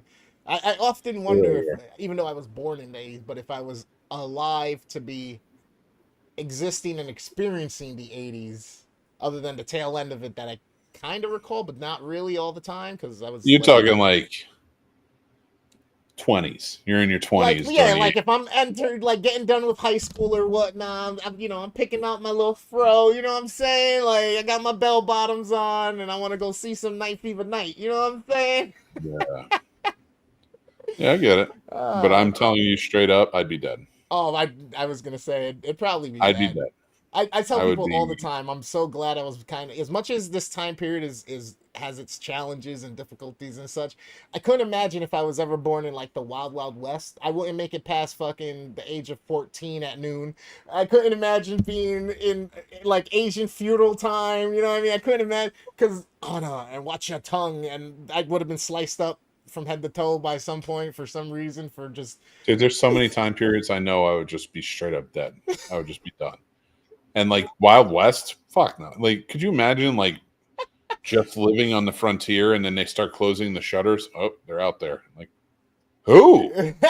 Who's out there? What? What? Like, I don't want to do this. Fuck this. And then like if you don't, you die of dysentery or you die of like who would go west? Fucking crazy. all of a sudden you Go start west. hearing your name called out from the center square of the town. Wait, me? Wait, me? What the Pick fuck up your did I do? guns, lead belly. No, I'm good. You can call me a coward. I'm good. Fucking fine shooting at you, and then you shoot at me, and then we just keep shooting until one of us is dead. Single Like, I'm reload not pistols dueling until you. the six loaders are fucking made. I love how not non-grown up we were back in the day, where it was just like, yeah, you're a real dickhead. You really fucking pissed me off. Let's go duel. One of us needs to lose our life today. What?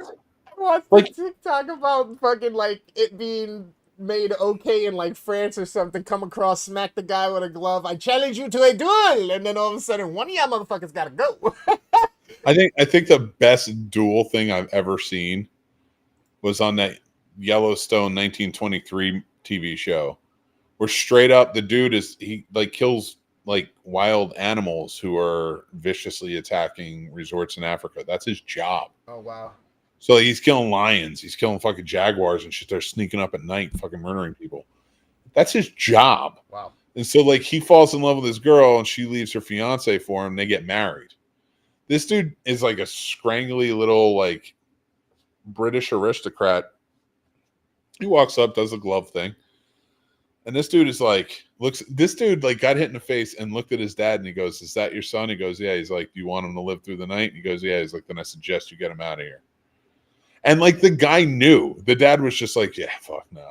All right. And so like they push towards the duel and they're on a boat. They're on like a big ship going towards wherever the fuck. And it's nighttime. This dude chose swords because that's the only thing he's ever trained in. And he gets his ass kicked real quick by the fucking badass Indiana Jones dude. And the guy's like, "All right, are we done? I'm done." He throws it down. So the guy grabs a saber and like charges at him to stab him. And he throws him over the fucking railing into the ocean. And I don't blame him because legit dueling is fucking stupid. And I don't want to take your life, but I'm gonna if you're gonna keep trying to take mine. I never want to hear that back in the good old days or whenever, and I'm talking about like whenever we were much fucking brighter and nicer and all this shit. Bullshit. There was a time where legitimately somebody was like, you know what would be fun to watch? On the death sentence, we have this giant blade and this mechanism just come down on top of their head. They wouldn't know what's going to happen. Nobody knows what's going to happen. We're just going to sit there in the town square and watch it happen. And at some point, it's going to fall and chop this dude's head off. We made that. And that was a standard, even in this country, for a very long time. A guillotine. So, if that was law at one point, if hanging a dude was law at one point, like you could legit catch a dude, shoot him dead, bury him, and be like, "Bad guy gone." I don't agree to it, but I like if that's how you live, fine. We actually had to come up with ways to kill people not quicker, more entertainingly. And that's and anyone from the past is going to say to me like, "Well, we were just more civilized." No, you weren't. No, you weren't. You never were. There was never a point. You may have dressed nicer. You may have worn suits. You weren't more civilized. Because I guarantee you, and I understand I'm pontificating a little bit here, but I guarantee you, even if it was 50 or 60 years ago, there's somebody with a different skin color than you or a different gender than you who is saying you are not more civilized. But I guarantee there's nobody saying that about me right now. So, or they can say it, but I don't know who the fuck's saying it. You know, like, but you see what I'm saying? So, like, it's that. Stop telling me you were more civilized. You weren't more civilized. You used to fucking shoot each other because you were mad. It's like, can you even really argue the fact, oh, we had more patience? You guys walked around with a gun on your hip all the time, and this is what your way of life was. This isn't like, oh, you scuffed my Jordans, now we're gonna duel. This was, fuck, you looked at my horse the wrong way, you stole a piece of land, you looked at my daughter or my wife, so now you gotta go. Like, I'll do you one better. Let's take a journey back in time to when we were more civilized. Christian people. Let's stop. Here we go. Ready? Let's travel back. Let's travel back to a time when Crusades. You could be the mayor of a town, or you could be the pastor of a town, which is basically the mayor of a town, leading the town at times. And you could sleep with any number of women in that town that were married and most likely knock them up.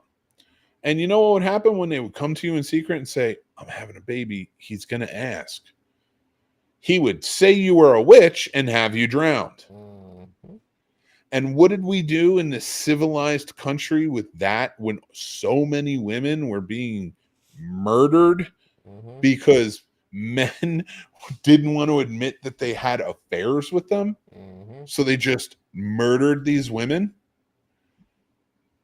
We wrote books about the lore of it, made them mystical beings, and now dress up like them for Halloween.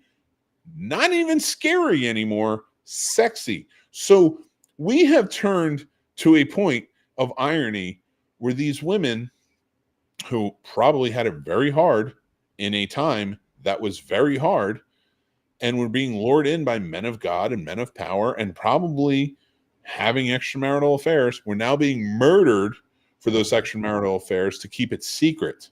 So you couldn't even talk about the sex. She didn't even get a chance before she was accused of being a witch to say to her husband, no, I had sex with him. Now he's telling everybody I'm a witch. Like, she didn't even get the chance to do that.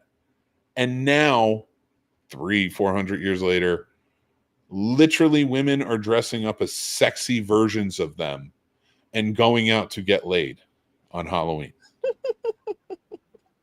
And these women died. And it's just what it is. So don't tell me we're more civilized. You were more civilized back then, because I will take the women dressing up sexily as the witches and making it a more normalized thing than murdering them in droves. You know, like, it got to the point they had to start murdering the men because they were running out of women. Like, I actually don't know if that's true. That's not a real fact. I should pull in a historian, and it probably is true. But God damn, is that sad? It's a good story. It's a good story. I'd read it. Sorry, dude. Like, whenever people start doing that shit to me, and they're just like, "Well, you know, what about this?" And like, you know, it was a much more civilized something. Like, no, it fucking wasn't. No, it fucking wasn't. You fucking nutbag. Everybody was always more on, I guess you could say everybody was more on eggshells, and it was kind of just a commonplace because you never wanted to cross somebody the wrong way. You never wanted to say something the wrong way. You always were sure that you came through in a certain tone and it was received a certain way. Even if you were coming for somebody, it was still kind of like, is that so? You know what I mean? And that's kind of it. And then all of a sudden you're in the middle of a duel, or your whole family's being fucking targeted or tortured, or, you know, the town goes against you or whatnot. It's just, I've seen those episodes of fucking Ponderosa. Yeah.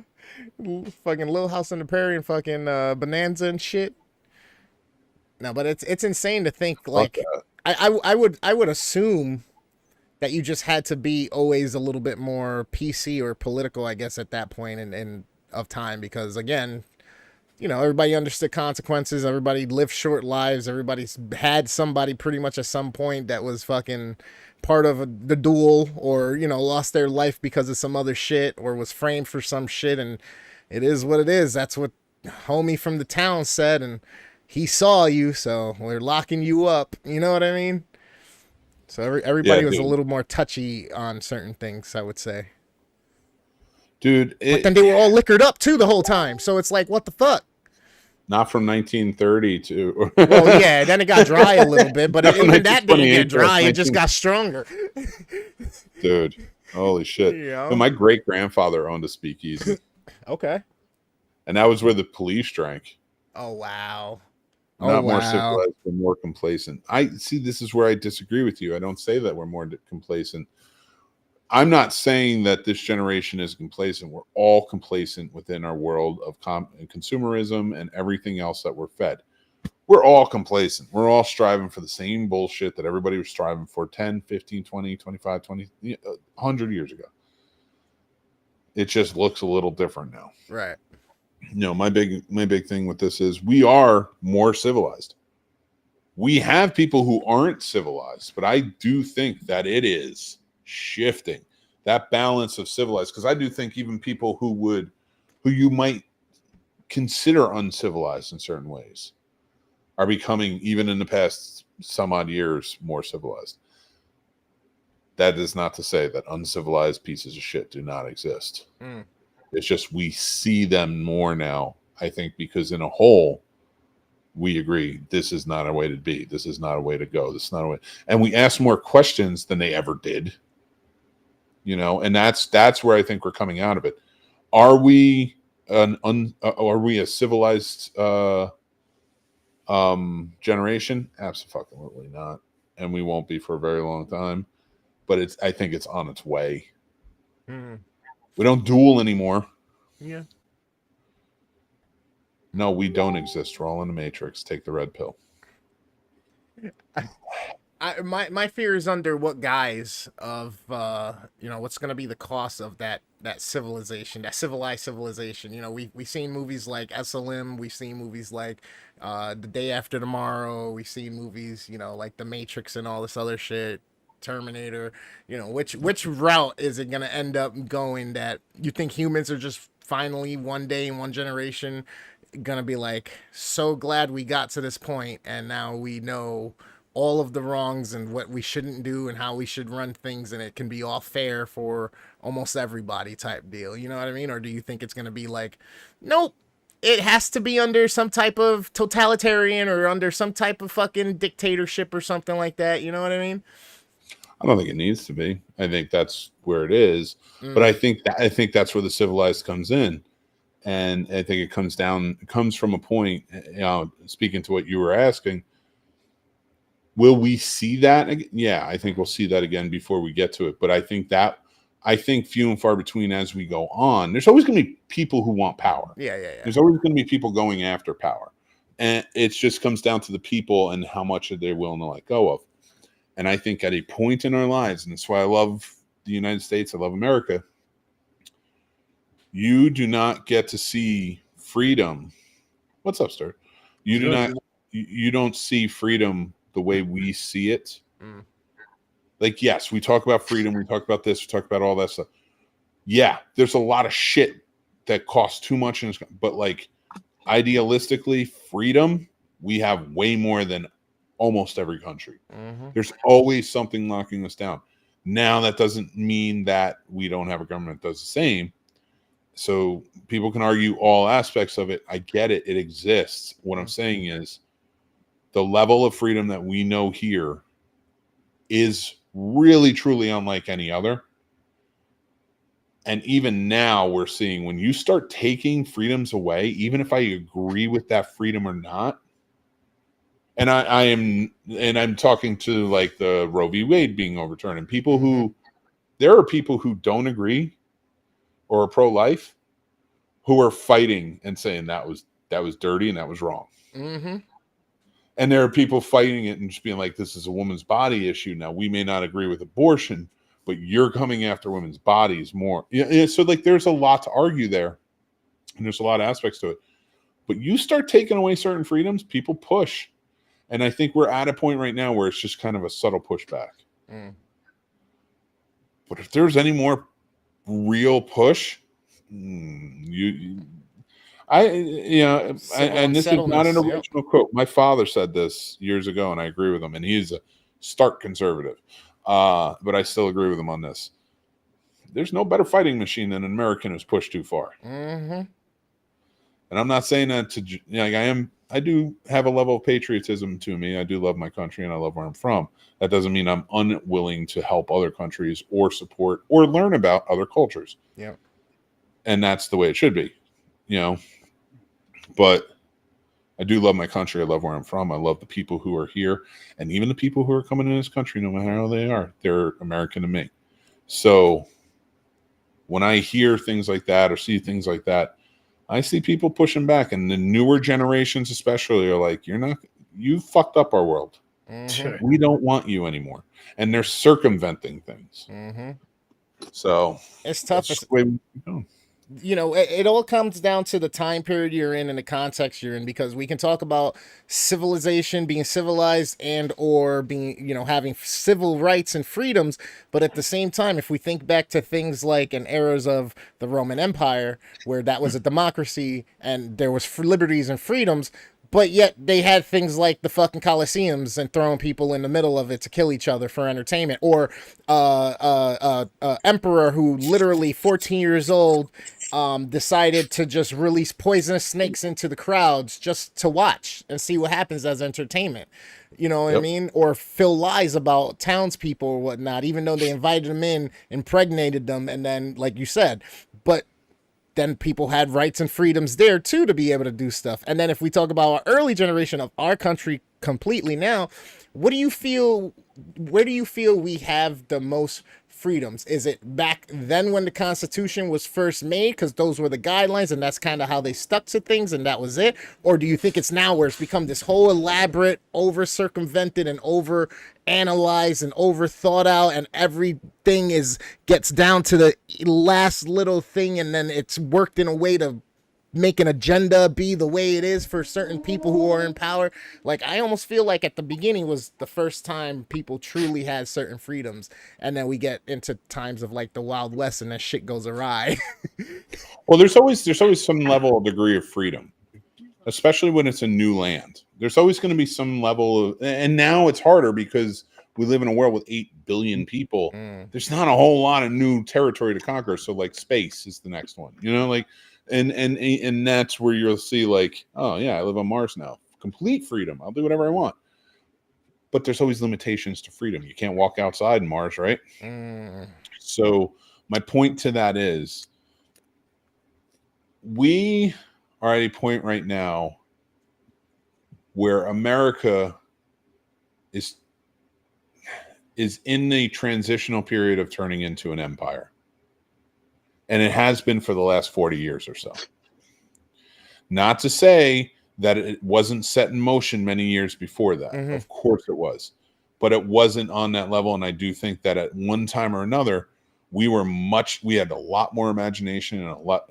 See, this is where it gets tricky, because I think we're more civilized now than we ever before, but we are less idealistic, and we are less, we are certainly less imagination driven, and it sucks, because that's what caused us to go out and do those things and to learn new things and to be on the right side for a long time. Every empire that's ever existed in life, you said the Roman Empire, but if you think about every empire that's ever existed throughout life, has fallen. Mm-hmm. And always will. Like you said, to take Rome into consideration, Rome fell because for many years Rome was not free. Rome was a civilized, probably at one point or another, the most civilized this world has ever been. even after, I would say maybe the British Empire with that, and then us. Now, there are other empires, of course, within that time, but Rome was a pretty civilized and pretty technologically advanced for its time empire. And it's a vast empire. What took Rome down was its own bullshit from within. It stopped trusting senators, started having Caesars. Those Caesars couldn't be trusted. Now, and it played out just like Star Wars. You want a good idea of like what happened to Rome? Watch Star Wars. The one line he throws away was like, those emperors finally disbanded the Galactic Senate. That is in the first 5 minutes or whatever of Star Wars: A New Hope. And I think people miss that because then you go back to the prequels and they're like, what's this Senate shit? Well, he talked about it. That was the freedoms that existed throughout the galaxy. And they were taken away because we voted in power. And that's what happens. Ultimate power corrupts all. And I know I'm not saying anything new, but when I think about these things and I think about where we're at, we are dangerously turning into an empire that's run on business. And businesses fail all the time. So we need to be more idealistic. We need to be more imagination driven. We need to be explorers again. We need to keep pushing, but we need to do it with a new outlook of how we deal with things in terms of equality and things like that, and push forward. And I'm going to say it here, and I know I'm the only one who is probably, and I might get lambasted, might not, I don't know, but I've said it before.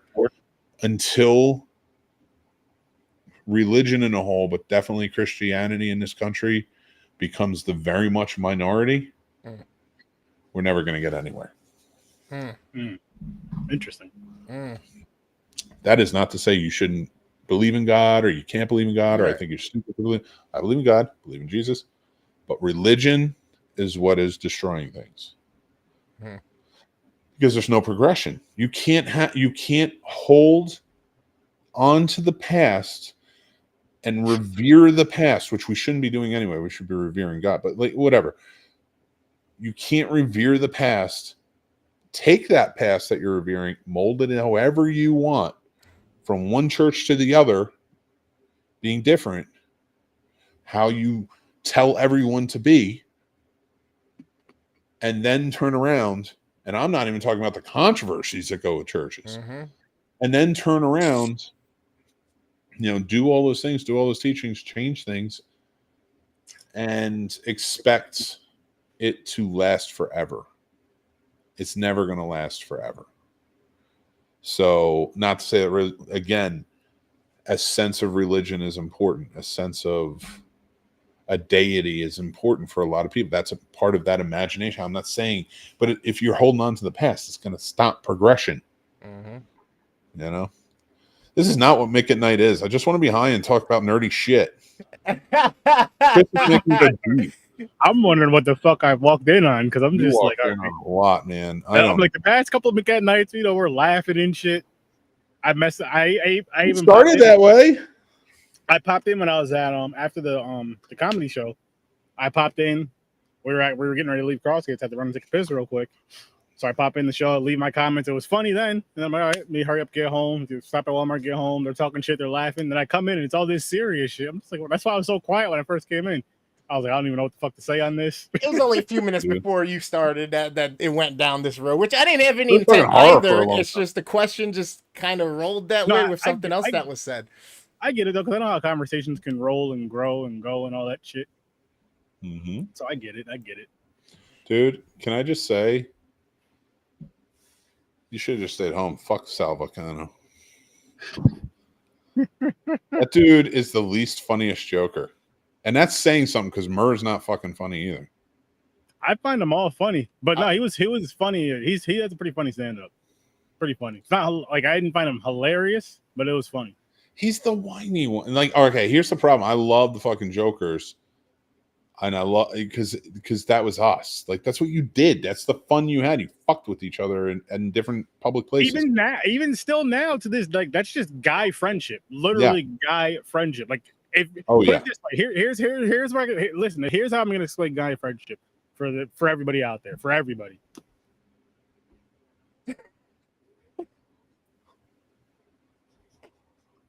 See, I have the power to bring myself back. I did that as he was bringing me back, so it removed me. But no, the way we all crack on each other and do all this, like the way Mick just did that, boom, that's guy friend shit right there. You just bust each other's All balls. that shit. Yes. Yeah, dude. If it's not happening to you in that guy friend group, either you're too new, or they don't like you. They don't fuck with you like that. Yeah, and that's the thing. Like, it's funny when I watch that show. I'm like, first of all, Joe and I would be friends, but I would have to be a dude I like see every once in a while. He's too energetic. Brian and I would be fucking cool because actually, and it's funny because a lot of his friends I know. Oh shit! From that, because he's friends with that whole Kevin Smith crew, and I know a lot of them just from growing up there and meeting them and different things, and so like I know I'd be cool in there, like it would work out. Murr's too uptight. I would get annoyed with him real fast. And I know lots of guys who are like him. They're just very business oriented and they think they're just very fun, but they're very snobbish. But still, like, he's down. Like, you can have a good time. Like, if I grew up with him, I'd be friends with him because he can still have a good time. He still gets fun. Mm-hmm. Sal would be the guy that's like, all right, I got to go home early from this party. This dude fucking whines about everything. And I know too many people like him, and I'm just like, I think I've grown up to be him. Because like there are times like I see my kids doing something, I'm just like, no, that's too much of a mess. I'm not doing this. And like then I walk out of the room. I don't even have to say no. I'm out of the room. What does it matter? But I'm like, I saw it, so it's over, and now I'm just annoyed. So it's like, just stop with the kinetic sand everywhere. Now the dog's eating it and shit. Is this what's going on, or is this what you're picturing going on before it even happens? Listen, I know lots of things that annoy me. So I know Sal very well. As I got older, I just got more curmudgeon-y. But he's always been like that, so it's just annoying. Chris is like, I just want to talk about deep shit. I don't. No, you're good. I'm here with you. I know who the impractical jokers are and everything. Chris wants me to get real deep. He wants me to start talking about my time in Vietnam. No. I mean, if you want to, are there any good stories? Like, blew up 50 of them. One fell swoop. Okay, cool. Moving on. That's right. It was 2016, Vietnam. So 2016. Tropic Thunder style, or Tropic Thunder style. I was on a film set. So you were Robert Downey Jr. is what you're saying? Oh, no. He was in red face. Look at him. Look at him. I'm always red face. I'm super high. Oh man, that doesn't count. Oh no. I love doing that. I'm not fast enough to get picked on tonight. Nah, you're good. You're good. I'll be too slow. I'll take it, but I'll be too slow. I'm not coming back with any good ones. Oh my god. Yeah, I don't think I'm the person that brought up civilization either. So don't throw that. Don't put that on me, Ricky Bobby. Don't you put that on me. Who put it on you? I don't know. I think that was I'm you. You were like, oh, he wants to talk about deep stuff. I'm not the one who started the conversation. I think something came civilization up. Didn't something come up in the chat about how civilized we are? How did you not know that duels was going to set me off on a tangent that got me down to religion in today's day and age? I got to be careful. I know this, dude. I got to be careful. I got to be careful.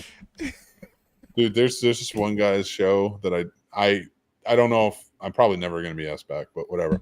I actually have been asked back since, but I was told to tone it down. But his Christmas episode, he always goes all out, and it's like a top 10 episode. So like he always goes all out for Christmas. So I go on and I'm Santa Mick and I do my thing, and just because the first time I went hard on the Catholic Church just because it'd be shocking on a show. And like I went hard. I was like, here's the list of crimes that I don't like that the Catholic Church did. And like I would just go. Holy shit. And like this guy's like, well, all right, we have sponsors. And I'm like, yeah, no, it's good. I won't curse anymore. It's fine. And fuck the church. And then I would just keep going. And then it became a joke because everyone on the show is like, how is he still on? How are you going to ever invite this guy back? And he did the next Christmas. And he did. And I'm like, that was a bad idea. But he did under the thing of like, well, Mick's going to be here and he's going to set things off and it's going to be crazy. And, how Mick can be. And I'm like, I was like, here's the problem with that.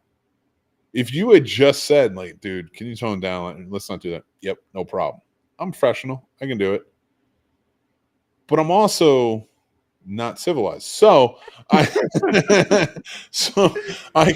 when you say that and you're like, oh, and it's passive aggressive, like, yeah, of course I'm gonna fucking do it again, and I'm gonna make it worse. Hang on, before you finish, did we know each other at the time?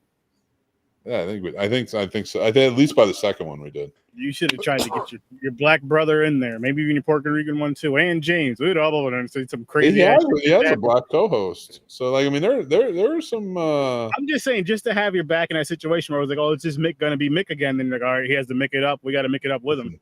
I got to give him credit. Listen, sometimes, maybe not, but in this episode, it looked like the brand new box of crayons that's out in Walmart. I know you know what I'm talking about. You were just a. I love crayons though, but yeah. So like I went on and I told some stories. Nice. And I had some fun. And I rallied against the church. And the funny thing was, he announced at the end of that episode that they're going to start on the radio in Ohio, I think it was. I think it's Canton. I'm not sure, but it's an Ohio radio station. And I was like, I'm definitely not getting invited back. Nope. And I did get invited back for another episode that wasn't Christmas. And it was like, can you tone it down just a little bit? And I was like, yeah, no problem. Then the passive aggressive shit started happening again. And I went on there and I was like, I'm going to be good, but you're going to get a few zingers on this radio station. Nice. Ohio's not going to like Mick Manhattan. There you go. That's weird. So it kind of worked out that way. But thank you, Chris. I appreciate that. I do. That's always sweet. You weren't invited back again, were you? They'll always have me back. I think. Like, as long as like they're not me saying that, as long as they're not taking that as like, oh, this guy's he's an asshole. Like, fuck him. Like, if he's gonna say stuff like that, we're not gonna have him back. But like, if they realize like me saying they'll always have me back is like, because by the end of it, we still had a good relationship. So like that's why I say it. Like, I don't feel like there's bad blood. I get it. And I didn't do it to be mean. Like, I didn't do it to tear apart their show, but like, I'm an asshole. He was upset. He was upset because NSYNC didn't let him join the group. That's what he was all. That's why he did that. He was just letting his anger out from. He was mad because the song "Bye Bye Bye" was to him. Them kicking him out the group. Dude, pictures of me in fucking high school. Oh god. Yeah, I was that guy. I should have. I like it's one thing to compliment your boy, but I'm like, I'm 37 years old. I don't want to compliment your high school pictures. Like, damn, man, look at that. Dude. All right, guys, I'm gonna show you some pictures. Oh shit. Pull out your dicks. No. Okay. Oh, okay. You don't have to show them to me. I don't want them on the camera. First of all, we're gonna go to the OnlyFans for that one. This motherfucker's intro. I don't know if you heard it or not. I didn't. It's just made its way full circle at this point. Let's just say that. I gotta see the intro. I gotta watch the beginning. What did I do? What was my intro? Welcome to Make It Night, where we discuss dicks. Oh shit! I brought it around full circle. I'm fucking good, dude. Oh my gosh, I'm good at this shit. Oh, you guys love it. If you didn't like it, you wouldn't be on the show. Shut up.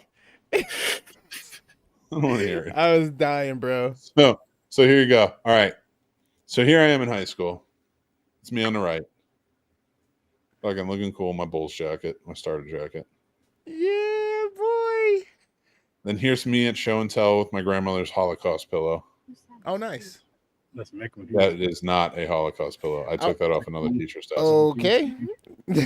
I'll tell that story in a second. And there's me at my graduation party. Jesus Christ, why the fuck are you so tall in that picture? I was like, he's like 6'9", man. Tall. 6'8", dude. But that, like, I know you were tall in every single picture, but that's like the first picture I seen of you. I'm like, this motherfucker's tall. Yeah, no, I was really tall, and like I was still like At that point, I think I was like 6'3", 6'4". I was still like the same height as my mother. But what the You know, fuck? Your mom's that tall? My mom and dad are both 6'2". Bro, he's from the giant bloodline that fucking used to live in And I the get goddamn Grand Canyon. I get my height from my mother's side because my uncles are all like my height. So, and they were all basketball players and shit. So like the height all comes from her side. My dad's side was tall too. Mm-hmm. He was probably the tallest in the family. My grandfather was also like 6 foot. So for like their time, they were like really tall. But yeah, I get my height from my mother's side. It's crazy. Because my brothers are my half brothers. They're my older brothers, and they're from my dad from his first marriage, and they're like 5'7" and 5'9", and it's fucking hilarious. Oh, I don't drink anymore, but when I used to get drunk, I used to pick them both up and dance around with them, like off the floor, like their feet were dangling, and they would get so mad because like everybody's laughing because everybody knew who we were, and they're like, "Oh, there goes the Kimmel Boys, mixed drunk," and like I'm just dancing around, and they would start hitting me, both of them, both sides. I'm a fucking tank when I'm drunk. So like, whatever, I'm just having fun. I'm like, let's dance, let's do this. And they're just like, stop, let us go. And I'm like, no, I just love you guys. Let's do this. And it was all love. That's all it was. Yeah. It was love. Like, it was just like, I just want to dance with my brothers. Let's have a great time. You know, the little brother picking up. They hate that shit though. That drove them crazy. Yep. Jolly Green. I heard them all. Oh man. I'd be so confused in that type of situation, especially like the first time it happens. Like, what the fuck why is he picking me up like this? Oh my God, dude. When I got taller than them, that's all I did. It was over. I was like, I'm just picking them up. Now I'm old. I can barely even pick up my wife. My knees don't work. Like I'll pick her up and then it's just like my knees are just like, you're not going to walk. It's like, all right, fine. I put her down. Like, I love you, but I'm not making it up all those stairs with you. I was like, I'm not making it up all those stairs with me. Just do a Photoshop where it looks like you're just bringing her up each step. You took a picture on each step. That's all. And hold her again at the top of the stairs. That's true. People won't know. That's cute. We'll find a good place for her. That's cute. What's cute? The way he just said, you know, and the whole. I thought you were like, I never know because you're always staring at a screen when you say stuff. So I'm like, he's looking at pussy. It was a cat. And it turns around and it's a picture of like a cat. It's a cat video. Oh, it's just like a cute little cat video. He's watching the Garfield live action movie with Bill Murray as the voice, the movie that Bill Murray hates. He's just sitting there watching it unironically, like, this is a good movie. I need to do a movie matinee on this. Seriously. There you go. A midnight matinee on this. Seriously. Oh my God. Live action Garfield movie. Do you know how he got tricked into doing that movie? How? Money? He didn't really get tricked. He did get an ass load of money. So, all right. Quick connection story, real fast. Say when I'm high, I just tell stories. Jolly Green Giant. Nice. In the 80s, Bill Murray played Peter Venkman in Ghostbusters, right? Yep. And in the 80s, they made a cartoon off of that. And I can't remember the voice actor's name, but a different voice actor played. He wasn't Bill Murray. It was another guy. He was a famous voice actor at the time. He played the voice of Peter Venkman on the cartoon. He also played the voice of Garfield. So, like, it was always like that connection of like, you got to get Bill Murray to play him because then Bill Murray played both characters in live action versus. And that was always just like, if you're fans of it, like I loved Garfield growing up in Ghostbusters, so blah, blah, blah, blah, blah. Go down the line a little bit. It was written by a guy named Joel Cohen, but not Joel Cohen. Gotcha. Joel and Ethan Cohen from the Coen brothers. Right. There's another guy named Joel Cohen who spells his last name differently, but Bill Murray didn't know that. So he's like, he got the offer and he was like, yeah, it was written by Joel Cohen, blah, blah, blah. You want to read the script? He goes, yeah, man, Joel Cohen wrote it. Absolutely. Like, I want to do this movie. It's going to be amazing. So he signed on to do it, thinking it was Joel Cohen who wrote the script. And it turns out it wasn't that Joel Cohen, and he was stuck doing 2 Garfield movies. Wow. So, long story short, that's what it was. Hey, I wish some shit like that would happen to me and I make millions of dollars. Well, you're Yep. in luck because Sturdy and I are here to tell you that Can I play fucking Myrtle? Good news. not going to happen. We're here to tell you you're fucked. Are you drinking lemonade? No. Not a sponsor, and definitely I wouldn't want this to sponsor my shit. Don't buy this Prime. This Prime stuff is nasty. I bought it because the bottle looks cool, and I was like, let me try it. I'm thirsty anyway. I'm leaving Walmart, but I made a mistake. This shit's fucking disgusting. Don't buy Is that it. a Gatorade product? Yeah, it's Jake and Logan Paul's, I think, product. One of No, them. I think it's just Logan Paul's. Oh, there you go. No. Logan Paul, KSI, and some other people, but it's fucking nasty. I don't. My fucking kid keeps rallying about that shit. Like because now he's in the 6th grade, so he's middle school. So he's like, he's cool. Okay. And he's cooler than I am anyway.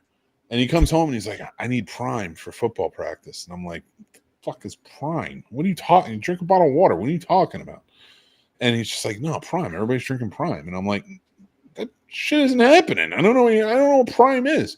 He goes, I think it's Gatorade. So I think he's bullshitting me. Well, I guess it's supposed to be because there's no sugar in it really. There's 1 gram of sugar, 25 calories. Like it's supposed to be a hydration drink. It says like this is hydration. It says hydration drink right on the bottom. Like electrolyte But water and it's shit. nasty as shit. Dude, listen. Don't waste your money on this if you want to drink it for yourself. If you want to give it to your kids, fuck it, give it to them. But don't drink it for yourselves, adults. I'm This not shit's giving it disgusting. to my kids. I'll That shit's stick to poison. Powerade and Gatorade. Fuck it. And I'll tell you right now, and I'd Doesn't work. still sell my soul for it. I trust me, I would absolutely, 100%. What, for Prime? No, for Dick enlargement. 100%. There's Oh. never a point I would not sell my soul for dick enlargement. So They sell pumps, my guy. not good enough. Not good enough. So, all right. It's gonna get interesting. No, Let's take a ride, shall we? Oh, don't say "oh God" like that. What the fuck? because I know it's gonna get crazy. It's gonna Buckling get up. crazy. You better buckle up. No. So I would sell my soul to the energy drink companies if they were like, "Hey, make videos for us." Okay, yeah, no problem. But even I will say straight up, it's fucking poison. Yeah, they're bad for you. When I was in college, they had us do a series of commercials, and you could choose different things to do the commercials for, and they were legit products. And if you whatever you chose, you got to use things like they would send you cases. Like so, we picked Rockstar Energy. Oh, I thought you were gonna say Jergens. I don't use lotion.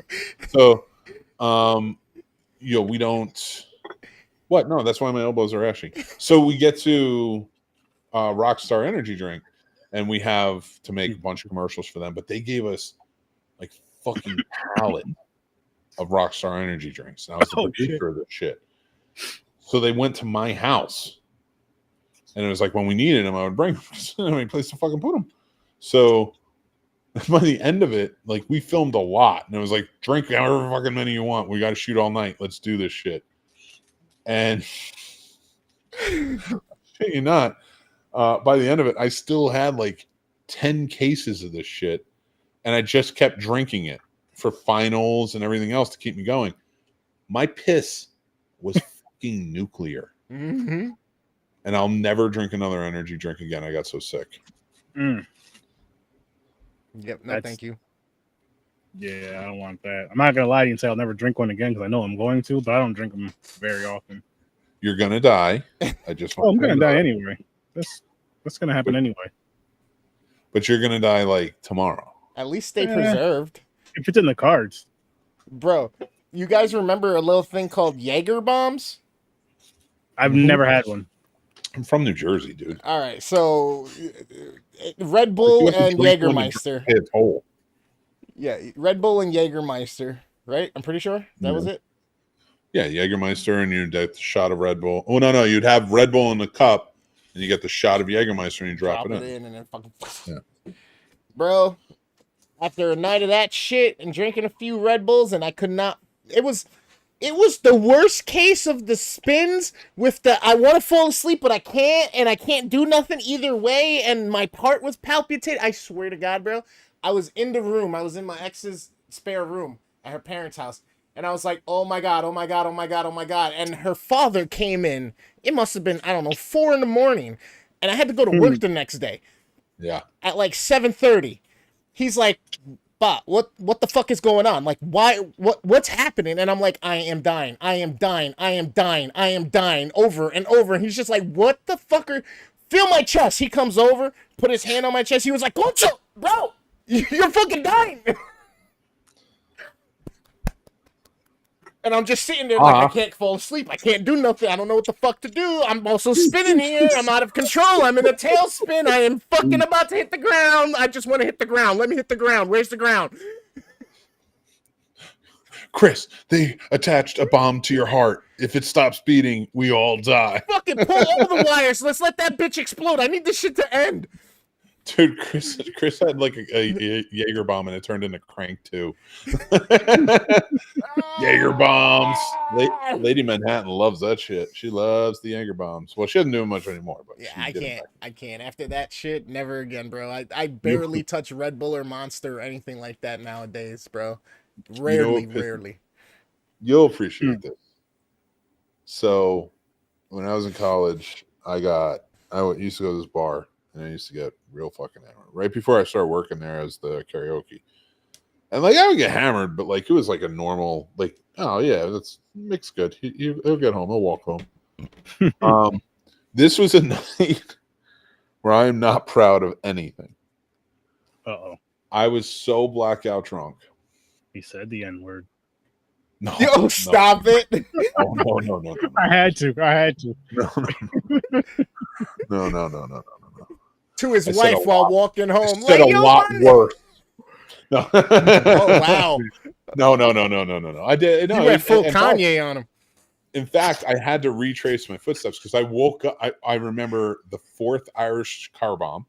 Okay. And then I remember nothing. Shit. I woke up the next day in my bed, fully clothed, with just certain items in my pocket, a lot of which were not things I needed at that moment. So I did that, and then I wake up and I'm like, I have to retrace my footsteps. I don't even know where my girlfriend is. I lost her. I didn't know she went. I don't know if she's mad at me. I don't know what's happening. I don't know where my phone is. I don't know where my wallet is. I don't know where my keys are. I don't know where anything is. So I walk out to my car and it's parked across 4 parking spots the long way with cars still parked around it. And I'm like, oh my God. I was like, and I parked in like the prime time spots too. I don't know how that happened. And I parallel parked. I'm assuming. I don't even know if I drove. So, and I'm not advocating, and this isn't me laughing at that fact. That is a bullshit fact and disgusting. And I was far too young and too stupid.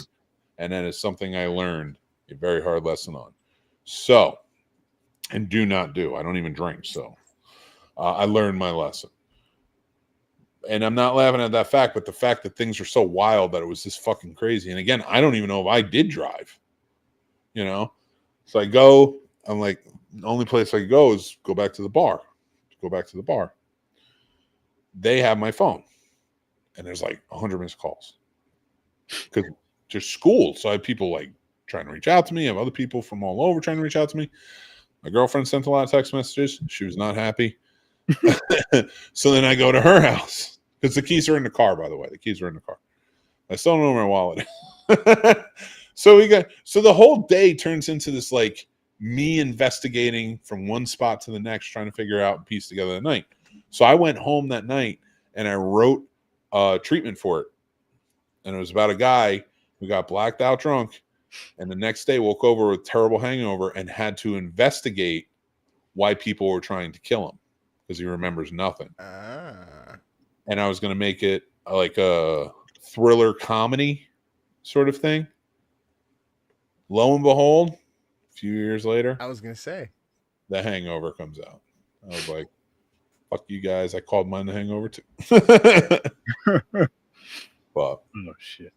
That was my story. So good night, everybody. Listen, I got another thing to say about this, guys. The only reason why I finished this is because I paid for it. That's I love one your wife. And I had to water it down Yes, please throw that away. 'Cause that's garbage. I had to water it down the whole time, and just so I could taste more of the water. But again, I didn't want to waste it because I didn't want to waste my money. Do not buy that, people. I would not want that to be a sponsor. I think when you have sponsors, you should actually like the product. I'm not 100%. I'm not 100% on that though, because it depends how much they're paying. But that's disgusting. You can't pay me enough to drink that bullshit again. That's nasty. No, don't waste your money on that. That's gross. Hopefully they perfected like the fruit punch one or something. You know what I mean? That was blue raspberry, but I'm never gonna buy anything of that again because blue raspberry and like any other thing is good. Other beverages, it tastes good. That nah, don't do it. Don't do it. That's my message to you guys. That's 30 PSA for the night. I did want to announce to everybody I got a few shows coming out tomorrow. Ooh. Nice. So we're gonna have a special 5 takeaways for Women's Equality Day. Nice. Lady Manhattan hosted that one, and that's her top 5 women actors who have inspired and their roles that have inspired her. So be on the lookout for that. There's also going to be a new episode of Does It Suck? And that's dropping at midnight for you guys. It was on Patreon a week in advance already, so everybody who's on Patreon got to see it.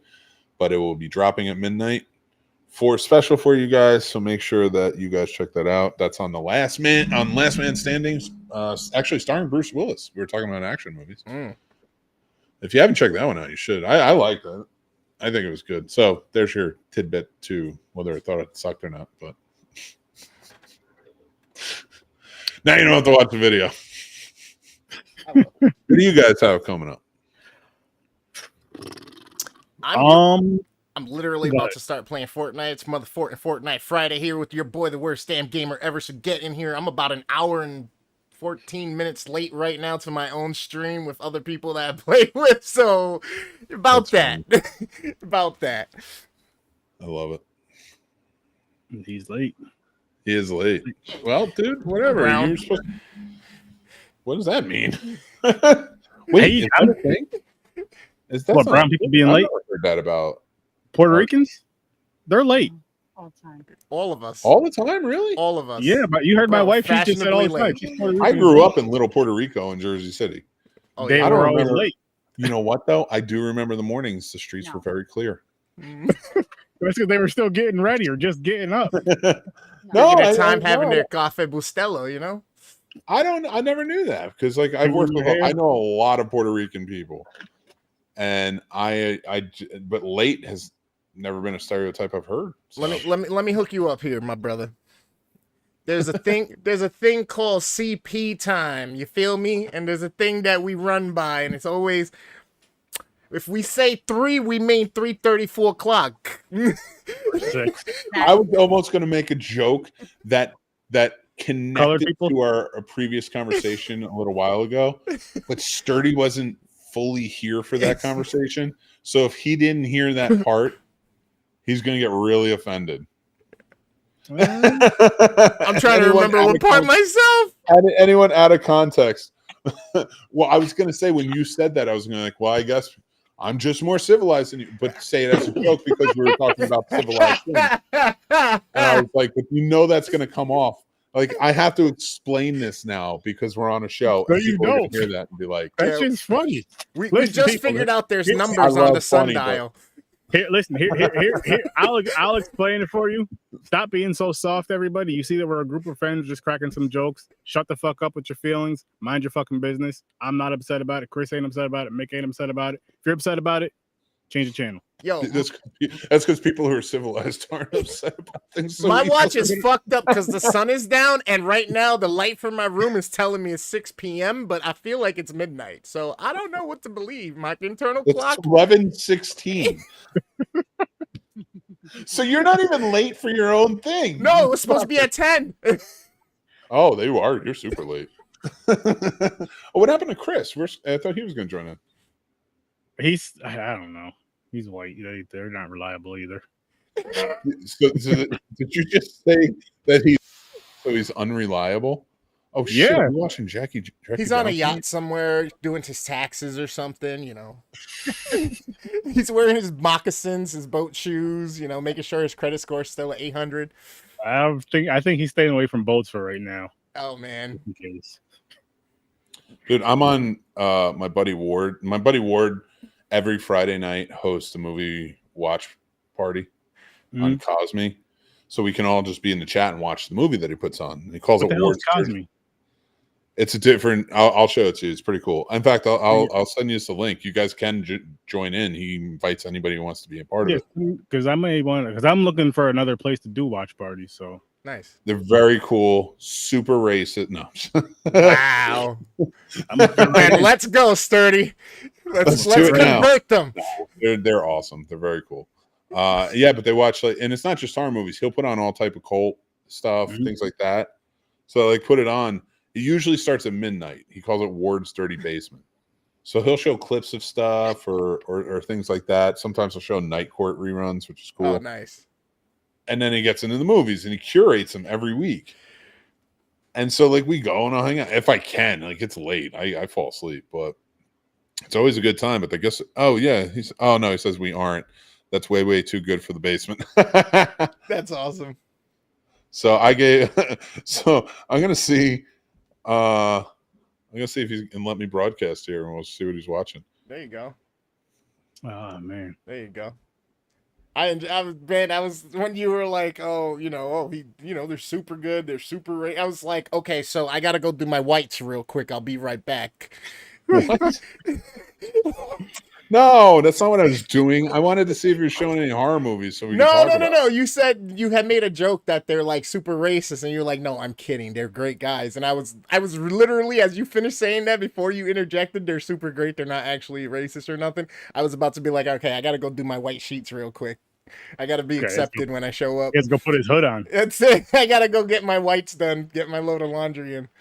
I got a big body, and I'll tell you right now, even when I wear hoodies, the hoods never fit right. So there's only one outfit where the hood fits perfectly. Oh, it's that outfit, isn't it? No, it's my Snorlax onesie, you fucker. Oh shit! I want to see that even more than the other one. It's the only thing I can wear. It was the only onesie that I can find that fits me. That's hilarious. That's freaking awesome. Oh my god. I don't know how we can pull this off, but can you be Snorlax for Halloween and I'll be Maui from Moana? Yes. That was easy. Snore, it was Snorlax. He was like, yes. Dude. Well, are you guys both going to do the 300th? Are you going to do the 300th episode? That's October 13th, right? Friday the 13th? 31st. Got you. It's on Halloween. A live Halloween night. So every year we do a Halloween special. Anyway, this is Cosme, by the way. Okay. So right now he's playing music. So you can just go in there and hang out and talk in the chat. Okay. But then he'll show movies on here too. Nice. Okay. They'll do watch parties and stuff. It's very cool. It's a lot of fun, and they're good people. So if you're ever in the mood drop us a link to that because I want to check that out. I did. I put it in the chat, private chat. Okay, cool. So going back to what I was saying, what was that, by the way? I don't know. So Halloween. Oh yeah. So Halloween. Every year for Halloween, we do a big Halloween special, and we try to do it on location somewhere. The first year, Casey and I were the first year I think it was just Casey and I remote because it was 2020. And then the second year we were on location at this very cool coffee house called the Hideaway Cafe in here in Winchester, and they were awesome. And we went to different stores, played games and stuff. Then last year we did it online again because we invited a bunch of people to be a part of it. We did some costumes. We had a good time with it. I think I went as Frankenstein. And then this year it's our 300th episode. So we're going to do, and it falls on that Tuesday, which is Halloween. Mm-hmm. So we're going to do our live, the Scene Snobs podcast live Halloween special 300th episode. Nice. And we're going to invite our friends. I'm still debating on whether it's going to be a pay-per-view or not. Okay. So if people want to go in there and do that. That would, I will have that answers for you soon. But while we're on Make It Night, I can talk about it. And yeah, and all just friends hanging out. We're gonna play some games. We're gonna do some stuff. But you have to come dressed in costume. Okay. And it has to be your most hated movie character. Oh, Whoever you hate, you got to come dressed as that person. Movie characters. Who do I hate that's a movie character? Tons, I'm sure. I gotta think of. I'm sure I can think of something. You can think of something. Here. I see what he's doing here. What? He's trying to get you to do some type of Nick Cage fucking character, and he's trying to get me to do Weed Wolf. I did not plan on that, but yes. Yeah. I can't. There's no way you. Well, Dan is going to go as Ghost Rider. Nice. I don't for Halloween. Just in general, go as he doesn't hate Nicolas Cage, but he's not strangely sturdy. Hating on one of the greatest American actors of all time, and belongs on the Mount Rushmore of actors. I don't think so. The most versatile actor. He's never the same character in anything. It's a true story. I mean, I read it in a book. Oh man. So his book. Oh my God. My wife, of course, sent me the picture of me in the Snorlax onesie. I want it noted that I have lost weight since this. God, that's so fucking big. Shit, I don't even know what I'm showing you. God, you guys gotta get me on a Friday fucking night. I was so good at the morning show. I just could sit there and then I had the whole day to myself. Now I'm at night showing pictures of me in a Snorlax onesie. Yes. No, I don't like it. I love it. Sturdy's loving this right now. Hell yeah. He's taking it all in. He's taking it all in. Keep that in mind right now. Keep that in mind. This guy turned into this guy. And this guy got laid more than this guy.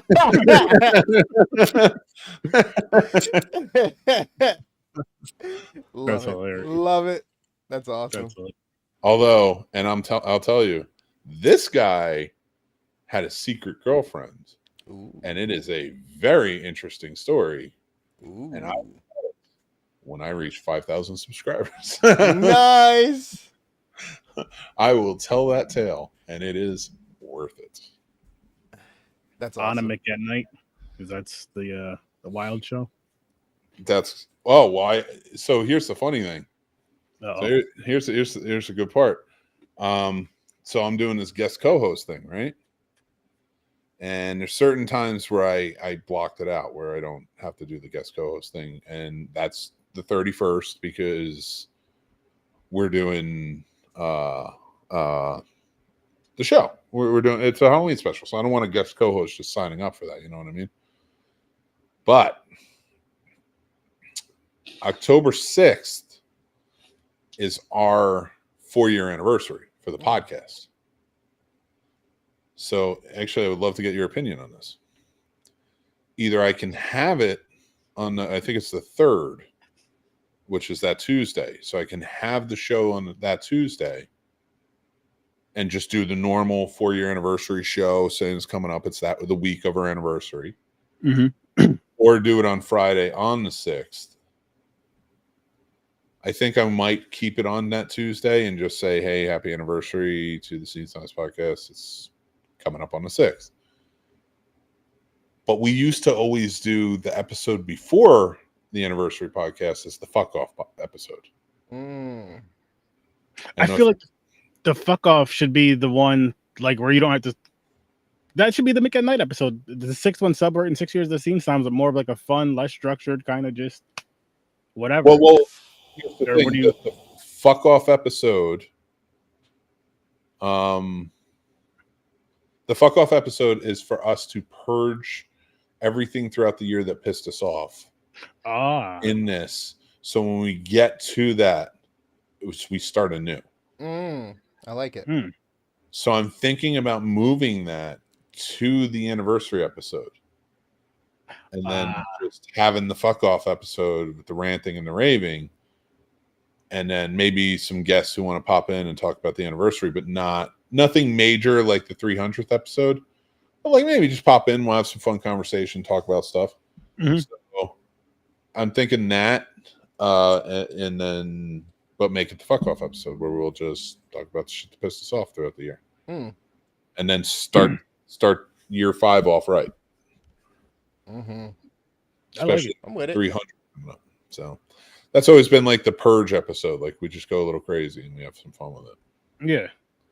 So, but I can't do that one because I have Jeff Dwoskin on the week before, and Jeff is a great guy. Jeff is a funny guy, but I'm not just going to complain about all my shit with him on. Yeah. Do it for the Friday. Yeah. So we'll do something like that for sure. That's perfect. I think it'll be fun. Dude, the fucking basement is lit. Just as a backup idea for the 300, if we can do our best Spartans. Oh, that's cool. Yeah, you know, it's funny with that coming up. I'm going to do a series of videos. Nice. That are 300 themed. Like that week, so I'm going to do like a 5 takeaways, and it's going to be my top 5 movies that are 300 themed in some way. Nice. You know, and you know, just kind of like, you know, maybe like there's a few different things I want to do. Like the Discovering Horror that week is our final for the season. It's because there's 12 episode seasons, and I'll be back in 2024 for Carolina Fear Fest. But we're ending it on a very special note of Halloween for me. Like a lot of it was very personalized. Movies that I curated and chose, and why I chose these movies. Because when we get to season 2, we're going to change things up a bit. You're going to have a mix. It's not just going to be movies we talk about. So it's going to definitely be interesting, like where we're going. Like Dan and I have planned out the next 4 seasons. Nice. Oh shit. The show. Nice. So that's this fucking shit, dude. At this point, like I'm just like, if you look at my calendar, and I realize this is boring fucking talk. I don't really care, but because I'm high, so I'll just talk about whatever. Fucking music keeps playing. I love this music. Oh shit. Ooh. Ooh. I love it.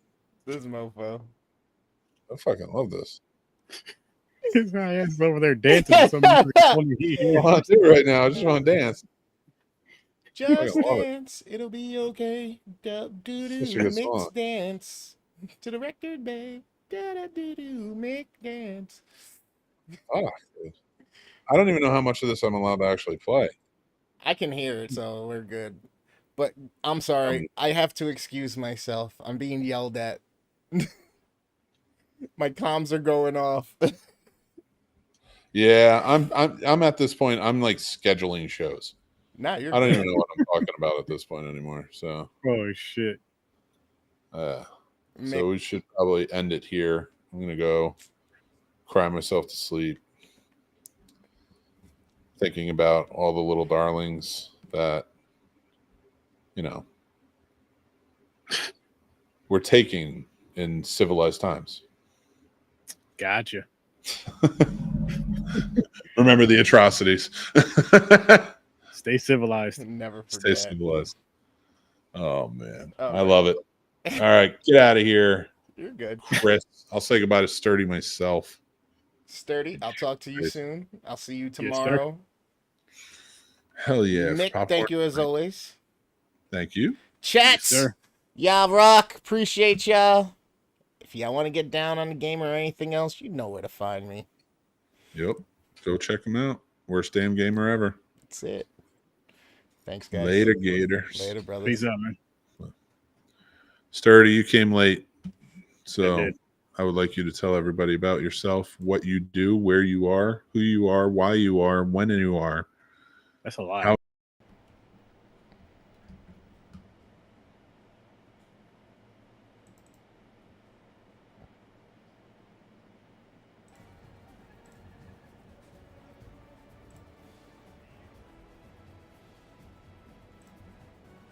give it a share. Even if you don't like it, at least share it to annoy somebody you don't like. See, that's the one thing we don't say. We always say share if you like it, but share if you hate it too. And share it and tell people that you cannot stand to watch or listen to our shows. Damn Why? right. Because you can't stand them. Hopefully it annoys them and they do the same. And they just keep sharing it and listening and so on and so forth. And maybe they stay and they like it. I don't know. But yeah, horrorsearch30.com. I'll be back Tuesday with another interview. I got to check my schedule to see with who. And Popcorn and Pints, we are going to be back in 2 weeks from tomorrow. Taking a couple weeks off, but we'll be back. And like I said, Horror Search 30 will be back Tuesday. And I'm looking for another spot for a watch party, people. So let me know. And I may game tonight. The new Texas Chainsaw Massacre game. Hi, gents. I haven't played it yet. Hi, gents. But yeah, so I may game tonight. You're kind of late, sir. And A little bit. again, I told you guys, next time I Hard stream to and leave game, good conversation. it's going to be called I Am Yeah. Flash because of that video from Mick at Night a couple weeks ago, which was hilarious. What? So yeah, tune into that. Over on So Horror look Search who came in everywhere. just the nick of And, time. yeah, that's it. Horror Search Oh, yeah? Oh, All yeah? right, buddy. Thank you for joining in. I just got Take hit care. myself. Have a good one. Don't drink Brian. Oh, yeah.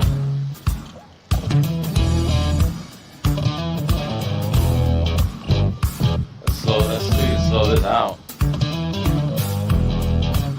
What I know.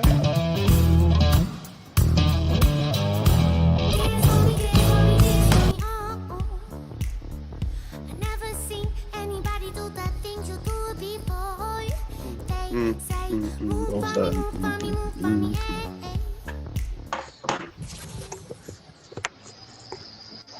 I'm gonna go to the castle. I might as well watch. Jayhan, how you doing, man?